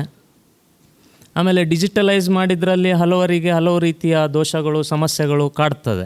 ಅದು ಮೊಬೈಲಲ್ಲಿ ಓದಲಿಕ್ಕಾಗೋದಿಲ್ಲ, ಲ್ಯಾಪ್ಟಾಪ್ ಬೇಕು ಅಥವಾ ಪ್ರೊಜೆಕ್ಟರ್ಗಳು ಬೇಕು, ಹೀಗೆ ಈ ಥರದ ಸೌಲಭ್ಯಗಳು ಬೇಕಾಗಿದ್ದು ಅದನ್ನು ಅಕ್ಷರವನ್ನು ದೊಡ್ಡದಾಗಿ ನೋಡಿಕೊಂಡು ಓದುವಂತಹ ಸೌಕರ್ಯ ಬೇಕು ಅಂತ ಬಯಸುವುದು, ಅಥವಾ ಮನೆಯ ಪರಿಸರದಲ್ಲಿ ಅದು ಓದಲಿಕ್ಕೆ ಬೇಕಾದಂತಹ ಪೂರಕ ವಾತಾವರಣ ಇಲ್ಲದಿದ್ದರೆ ಆ ಪ್ರತಿಗಳು ಕೆಟ್ಟು ಹೋಗ್ತದೆ, ಹಾಳಾಗಿ ಹೋಗ್ತದೆ. ಹೀಗಾಗಿ ಆ ಒಂದು ಭಯವೂ ಕೂಡ ಹಸ್ತಪ್ರತಿ ಕೊಡುವಂಥವರ ಒಂದು ಕೈಯಲ್ಲಿರೋದ್ರಿಂದ ಅವರು ಅಷ್ಟು ಸುಲಭವಾಗಿ ಕೊಡೋದಿಲ್ಲ. ಆದರೆ ನಾವು ಇನ್ನೂ ಕೆಲಸ ಮಾಡಬೇಕು. ಈಗ ನಾವು ಇಲ್ಲಿ 4-5 ಪುಸ್ತಕಗಳ ಹಸ್ತಪ್ರತಿಗಳ ದಾಖಲೀಕರಣ ಮಾಡಿದ್ದೇವೆ. ಇದು ಇಲ್ಲಿಗೆ ನಿಂತು ಹೋಗಬಾರ್ದು ಅಂತಂದರೆ ಬರುವ ದಿನಗಳಲ್ಲಿ ಹೀಗೆ ಈಗ ನಮ್ಮ ಏನು 3 ತಂಡಗಳು ಆಗಿದೆ, ಅದೇ ರೀತಿ 5-6 ಜನರಿಗೆ ಒಂದೊಂದು ತಂಡಗಳಂತೆ ಮಾಡಿ ಆ ಒಂದು ಸಣ್ಣ ಸಣ್ಣ ಹಸ್ತಪ್ರತಿಗಳು ಒಂದು 50, 60, 80 ಆ ಥರದ ಪುಟಗಳಲ್ಲಿರುವಂಥ ಸಾಹಿತ್ಯವನ್ನು ಹಂಚಿಕೊಟ್ಟವಾಗ, ಅಥವಾ ವರ್ಷಕ್ಕೊಂದು ಈ ಥರದ 3-5 ದಿನದ ಕಾರ್ಯಾಗಾರಗಳನ್ನು ಆಯೋಜನೆ ಮಾಡಿ, ಈಗ ನಮಗೆ ತರಬೇತುಗೊಂಡಿರೋದರಿಂದ ಮತ್ತೆ ಅದರ ಬೇಸಿಕ್ಕೆಲ್ಲ ಹೇಳಿಕೊಡಬೇಕು ಅಂತೇಳಿ ಇರುವುದಿಲ್ಲ. ನೇರವಾಗಿ ಅದನ್ನು ಓದಿಕೊಂಡು ಪುಸ್ತಕ ರೂಪದಲ್ಲಿ ತರುವ ಕೆಲಸ ಮಾಡ್ಬೋದು. ಹೀಗೆ ಅಪ್ರಕಟಿತ ಇರುವಂಥ ಹಸ್ತಪ್ರತಿಗಳನ್ನು ಗುರುತಿಸುವಂಥ ಕೆಲಸ ಆಗಬೇಕು. ಯಾಕಂದರೆ ಎಷ್ಟೋ ಈಗ ಪ್ರಕಟಿತಗೊಂಡಿದೆ, ಅವನ್ನೇ ಮತ್ತೆ ತೆರೆದು ಓದುವುದರಲ್ಲಿ ಅರ್ಥ ಇರೋದಿಲ್ಲ. ಯಾವುದು ಪ್ರಕಟಣೆಗೊಂಡಿದೆಯೋ ಅದನ್ನು ಪ್ರತ್ಯೇಕವಾಗಿರಿಸಿ ಅಪ್ರಕಟಿತ ಸಾಹಿತ್ಯಕ್ಕೆ ಹೆಚ್ಚು ಮಹತ್ವ ಕೊಟ್ಟು ಅದರ ಬಗ್ಗೆ ಕಾರ್ಯಾಗಾರಗಳು ಆಗಬೇಕು. ಮತ್ತು ಹೀಗೆ ತರಬೇತಿಗೊಂಡವರು ಯಾರು ಇದ್ದೇವೆ, ನಿಜವಾಗಿ ನಾವು ಹಸ್ತಪ್ರತಿ ತರಬೇತಿ ಪಡ್ಕೊಂಡವ್ರು ಅಂದರೆ ವಿಶೇಷವಾಗಿ ನಮಗೆ ದೊಡ್ಡ ಮಟ್ಟದ ತಾಳ್ಮೆ ಇದೆ ಅಂತೇಳಿ ಹೇಳಿಕೊಳ್ಬೇಕಾಗ್ತದೆ. ಯಾಕಂದರೆ ಸರ್ಕಾರ ಕೊಡುವಂಥ ಏನು ಅದು ಒಂದು ಅಕ್ಷರಕ್ಕೆ 1 ರೂಪಾಯಿ ಎನ್ನುವಂಥ ಆ ಒಂದು ಏನು ಪರಿಕಲ್ಪನೆ ಇದೆ, ಅದರ ಹಿಂದೆ ನಾವು ಬಿದ್ದವರಲ್ಲ. ಹಾಗೆ ಮಾಡಲಿಕ್ಕೆ ಹೋದ್ರೆ ಒಂದಿನಕ್ಕೆ 2 ಹಸ್ತಪ್ರತಿ ಓದಿದರೆ ಒಂದು 50 ರೂಪಾಯಿ 60 ರೂಪಾಯಿ ಸಂಪಾದನೆ ಆಗ್ಬೋದು. ಅದೇನೂ ಅಲ್ಲ. ಅದು ನಮ್ಮ ಹಿಂದಿನವರ ಪುರಾತನವಾಗಿರುವಂಥ ಜ್ಞಾನವನ್ನು ಮುಂದಿನವರಿಗೆ ತೋರಿಸಲಿಕ್ಕೆ ನಾವು ಅದರಲ್ಲಿ ಒಂದು ಟಾರ್ಚ್, ಬೆಳಕು ಚೆಲ್ಲುವಂಥ ಕೆಲಸವನ್ನು ಮಾಡ್ತಾ ಇದ್ದೇವೆ. ಹೀಗಾಗಿ ನಮ್ಮಲ್ಲಿ ತಾಳ್ಮೆ ಇರೋದರಿಂದ ನಮಗೆ ಇಂತಹ ಹಸ್ತಪ್ರತಿಗಳನ್ನು ಗುಂಪಾಗಿ ಕೊಟ್ಟು ಅದರ ಮೇಲೆ ಈಗ ಟ್ರಾನ್ಸ್ಲಿಟ್ರೇಷನ್ ಆಯಿತು, ಆಮೇಲೆ ಟ್ರಾನ್ಸ್ಲೇಷನ್ನು ಕೂಡ ಬೇಕಾಗ್ತದೆ. ಅದು ಒಂದೇ ಲಿಪಿಯಲ್ಲಿ ಇರುವಂಥದ್ದು. ಈಗ ಕನ್ನಡದಲ್ಲಿರೋದು ಅದು ಸಂಸ್ಕೃತಕ್ಕೆ ಹೋಗಬೇಕು, ಮತ್ತು ಬೇರೆ ಭಾಷೆಗಳಿಗೆ ಹೋದಾಗ ಈ ಭಾಷೆಯಲ್ಲಿ ಆಗಿರುವಂಥ ಕೆಲಸ ಉಳಿದ ಭಾಷೆಯವರಿಗೂ ಕೂಡ ಮುಟ್ತದೆ. ಹೀಗಾಗಿ ಒಂದು ಲ್ಯಾಂಗ್ವೇಜ್ ಎಕ್ಸ್ಚೇಂಜ್ ಅಂತಲೂ ಕರಿಬೋದು. ಟ್ರಾನ್ಸ್ಲಿಟ್ರೇಷನ್ ಜೊತೆಗೆ ಟ್ರಾನ್ಸ್ಲೇಷನ್ ಮಾಡುವಂತಹ ಕೆಲಸವನ್ನು ಕೂಡ ನಾವುಗಳು ಮಾಡ್ಬೋದು. ಯಾಕಂದರೆ ಇಲ್ಲಿ 5-6 ಭಾಷೆಗಳಲ್ಲಿ ಪಾಂಡಿತ್ಯ ಹೊಂದಿರುವಂಥ ತಜ್ಞರು ನಾವಿದ್ದೇವೆ. ಯಾಕಂದ್ರೆ ನಮಗೆ 14 ದಿನದ ಈ ಒಂದು ಅವಧಿಯಲ್ಲಿ ಯಾರೂ ಇಲ್ಲಿ ಸಾಮಾನ್ಯರಲ್ಲ, ಎಲ್ಲರೂ ಒಂದು ತಮ್ಮ ಮಿತಿಯಲ್ಲಿ ವಿದ್ವಾಂಸರಾಗಿಯೇ ಬೆಳೆದಿದ್ದಾರೆ. ಹೀಗಾಗಿ ನಾನು ಈ ಒಂದು ಕಾರ್ಯಶಾಲೆ ಎಲ್ಲರಿಗೂ ಉಪಯೋಗ ಆಗಿದೆ ಎನ್ನುವಂಥ ಒಂದು ಅಭಿಪ್ರಾಯಕ್ಕೆ ಬಂದಿದ್ದೇನೆ. ಮತ್ತು ನನಗಂತೂ ವೈಯಕ್ತಿಕವಾಗಿ ತುಂಬ ಪ್ರಯೋಜನಕಾರಿಯಾಗಿದೆ. ಹೀಗಾಗಿ ಮುಂದಿನ ದಿನಗಳಲ್ಲಿ ನಾನು ಕನಿಷ್ಠ ಒಂದು 8-10 ಹಸ್ತಪ್ರತಿಗಳನ್ನು ಒಂದು 2 ವರ್ಷದ ಅವಧಿಯಲ್ಲಿ ಮುಗಿಸಬೇಕು ಎನ್ನುವಂಥ ಒಂದು ಉದ್ದೇಶವನ್ನು ಕೂಡ ಹಾಕಿಕೊಂಡಿದ್ದೇನೆ. ಅಂತಹ ಪ್ರತಿಗಳು ಸಿಕ್ಕಿದರೆ ಖಂಡಿತ ಮುಂಬರುವ ದಿನಗಳಲ್ಲಿ ಆ ಕೆಲಸವನ್ನು ಮಾಡ್ತೇನೆ. ಇದರ ಆಯೋಜನೆಯನ್ನು ಮಾಡಿದಂತಹ ಎಲ್ಲ ಸಂಸ್ಥೆಗಳಿಗೂ ನಾನು ಆಭಾರಿಯಾಗಿದ್ದೇನೆ. ಧನ್ಯವಾದಗಳು. Doctor Likhitha, SDM Ayurveda college ಉಡುಪಿಯಿಂದ. ನಾವು ಆಯುರ್ವೇದ ಸ್ಟೂಡೆಂಟ್ಸಿಗೆ, ಆಯುರ್ವೇದ ಫ್ಯಾಕಲ್ಟಿ ಸ್ಟೂಡೆಂಟ್ಸಿಗೆ ಆಯುರ್ವೇದದ ಮೇಲೆ ಇರುವ ಗ್ರಂಥಗಳ ಮೇಲೆ ಸ್ಟಡಿ ಮಾಡಲಿಕ್ಕೆ ಇದೊಂದು ಒಳ್ಳೆಯ ಅವಕಾಶ ಸಿಕ್ಕಿತ್ತು. ಈ ಥರದ್ದು ತುಂಬ ಮ್ಯಾನುಸ್ಕ್ರಿಪ್ಟನ್ನು ನೋಡಿದ್ದೇವೆ, ಬಟ್ ಈ ಥರ ಮನೆಮದ್ದು ಅಂಥ ವಿಷಯಗಳ ಮೇಲೆ ನಮಗೆ ಇಂಡಿವಿಜುವಲ್ ಆಗಿ ಸ್ಟಡಿ ಮಾಡಿ ಆ ಲೆಟರ್ ಐಡೆಂಟಿಫಿಕೇಷನ್ ಹೇಗೆ ಮಾಡಬೇಕು. ಈಗ ತುಳುಲಿಪಿ ಅಂತೂ ಇಲ್ಲೇ ಬಂದು ಕಲ್ತಿದ್ದು ನಾನು. ಅದಲ್ಲದೆ ಕನ್ನಡದಲ್ಲಿ ಸಹ ಹೇಗೆ ಪ್ರತಿಯೊಂದು ಲೆಟರ್ ಡಿಫರ್ ಆಗ್ತದೆ ಅದನ್ನೆಲ್ಲ ನಮಗೆ ಇಲ್ಲಿ ಬಂದು ಎಲ್ಲ ಟೀಚರ್ಸ್ ನಮಗೆ ತುಂಬ ಚಂದದಲ್ಲಿ ಹೇಳಿಕೊಟ್ರು. ಅದಕ್ಕೆ ಸರಿಯಾಗಿ ನಮಗೆ ಸಂಸ್ಕೃತ ಸ್ಕಾಲರ್ಸು ಇದ್ದರು. ಅವರು ನಮಗೆ ಅವರ ಸೈಡಿಂದ ಸಹ ಕಾಂಟ್ರಿಬ್ಯೂಟ್, ಮಂತ್ರಕ್ಕೆ ಸಂಬಂಧಪಟ್ಟ ವಿಷಯಗಳು ಸಹ ತುಂಬ ಇತ್ತು. ಸೊ ಅದಕ್ಕೆ ನಮಗೆ ಅವರಿಂದ ಸಹ ತುಂಬ ಹೆಲ್ಪ್ ಆಯಿತು. ಈ ಥರ ಕೊಲ್ಯಾಬರೇಟಿವ್ ಸ್ಟಡೀಸ್ ಮಾಡಲಿಕ್ಕೆ ಇದೊಂದು ಈ ಥರ ಮಾಡಿದರೆ ಒಳ್ಳೆಯದು ಅಂತ ಹೇಳುವಂಥದ್ದು ನಮಗೆ ಇಲ್ಲಿ ಬಂದ ನಂತರ. ಯೂಶ್ವಲಿ ನಾವು ಆಯುರ್ವೇದದವರ ನಾವೇ ಕೂತು ಮಾಡ್ತೇವೆ, ಬಟ್ ಇದು ಒಟ್ಟಿಗೆ ಸೇರಿ ಮಾಡಿದ ಕಾರಣ ತುಂಬ ಒಳ್ಳೆಯದಾಯಿತು. ಇನಿಷಿಯಲಿ CCRASಯಿಂದ ನಮಗೆ ಬಂದ ಸ್ಪೀಕರ್ಸ್ ಗೋಲಿ ಪೆಂಚಾಲ ಸರ್ ಮತ್ತು ಸರ್ ಹೆಸರೆಂತ ರಾಕೇಶ್ ಸರ್, ಹಾಗೆ ಅವರೆಲ್ಲ ಸ್ಪೀಕರ್ಸ್, ರಿಸೋರ್ಸ್ ಪರ್ಸನ್ ನಮಗೆ ತುಂಬ ಎಕ್ಸ್ಟ್ರಾ ಆ ವೆಬ್ಸೈಟಲ್ಲಿ ಹೇಗೆ ಹುಡುಕಬೇಕು, ನಮಗೆ ಹೇಗೆ ಮ್ಯಾನುಸ್ಕ್ರಿಪ್ಟ್ಸ್ ಅವೈಲೇಬಲ್ ಇದೆ, ಹೇಗೆ ನೋಡಬೇಕು ಅಂಥದ್ದನ್ನು ಹೇಳಿಕೊಟ್ರು. ಅದೆಲ್ಲ ನಮಗೆ ನಿಜ ಫ್ಯೂಚರಿಗೆ ನಮ್ಮ ಸ್ಟಡೀಸಿಗೆ, ನಮ್ಮ ಸ್ಟೂಡೆಂಟ್ಸಿಗೆ ಸ್ಟಡಿ ಮಾಡಲಿಕ್ಕೆ ತುಂಬ ಅನುಕೂಲ ಆಗ್ತದೆ. ಸೊ ಈ ಟೋಟಲ್ ಎಫರ್ಟ್ ಪುತ್ತಿಗೆ ಮಟ್ಟದಿಂದ ಮತ್ತು ನಮ್ಮ ಕೃಷ್ಣ ಮಟ್ಟದಿಂದ CCRAS ಅವರು ಒಟ್ಟು ಸೇರಿ ನಮಗೆ ಇದೊಂದು ವರ್ಕ್ಶಾಪ್ ಆರ್ಗನೈಸ್ ಮಾಡಿದ್ದು ತುಂಬ ಹೆಲ್ಪ್ ಆಗಿದೆ. ಸರ್, ನಮಗೆ ಕೃಷ್ಣಯ್ಯ ಸರ್ ಮತ್ತು ವಿಷ್ಣು ಭಟ್ ಸರ್ ಎಲ್ಲ ನಮಗೆ ತುಂಬ ಮಾರ್ಗದರ್ಶನ ನೀಡಿದರು ಈ ಆ್ಯಂಗಲಲ್ಲಿ. ಸೊ ಓವರಾಲ್ ನನಗೆ ಎಟ್ ದ ಎಂಡ್ ಇದು ಹೇಳಬೇಕಂದ್ರೆ, ನಮ್ಮನ್ನು ಇನ್ನೂ ಸಹ ಇಂಥ ಸ್ಟಡಿಗೆ ಇನ್ಕ್ಲೂಡ್ ಮಾಡಿದರೆ, ಎಸ್ಪೆಷಲಿ ಆಯುರ್ವೇದ ರಿಲೇಟೆಡ್, ನಮಗೆ ಬೇರೆ ಅಷ್ಟು ಅರ್ಥ ಆಗೋದಿಲ್ಲ, ಬಟ್ ಆಯುರ್ವೇದ ರಿಲೇಟೆಡ್ ಸ್ಟಡಿ ಇದ್ದರೆ ನಮ್ಮನ್ನು ಇನ್ಕ್ಲೂಡ್ ಮಾಡಿ ಈ ಥರದ ಸ್ಟಡಿಗೆ ಇನ್ಕ್ಲೂಡ್ ಮಾಡಿದರೆ it will be very helpful. Thank you so much.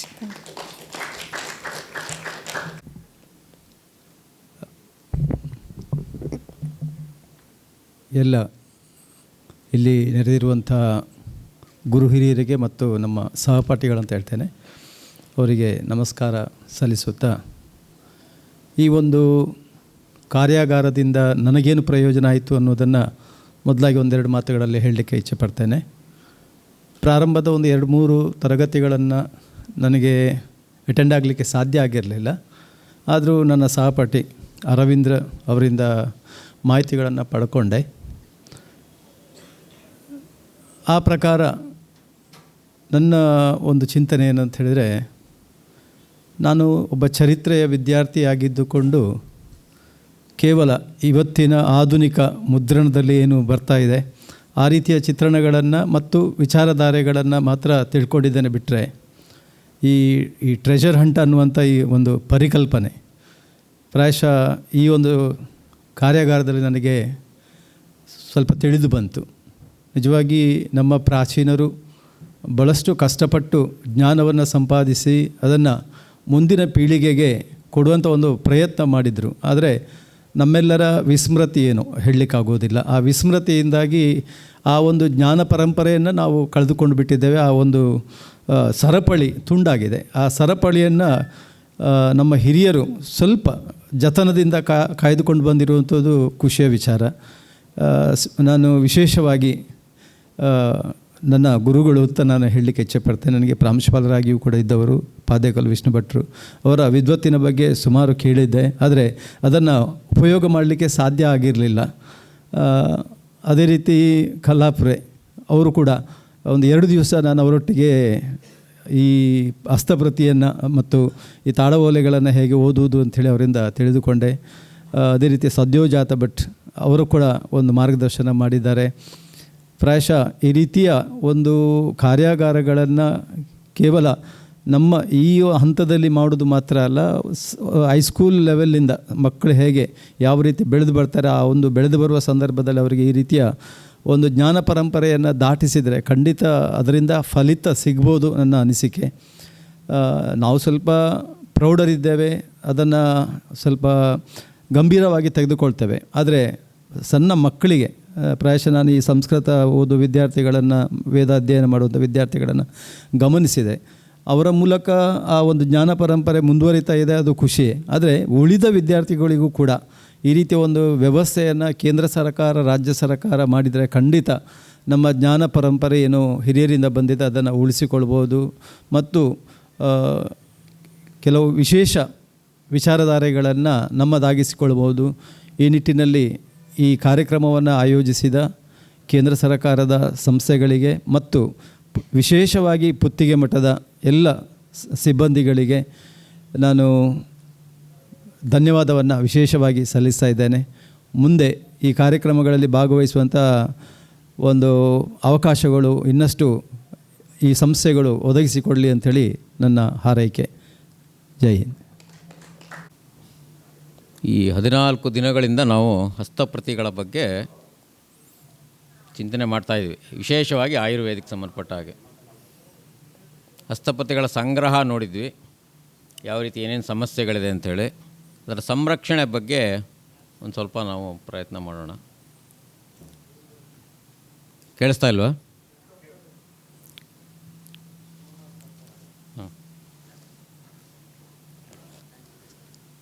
ಕಾರಣಗಳನ್ನು ನಾವೆಲ್ಲ ಕೇಳಿರ್ತೀವಿ ಅನೇಕ ವಿದ್ವಾಂಸರುಗಳಿಂದ.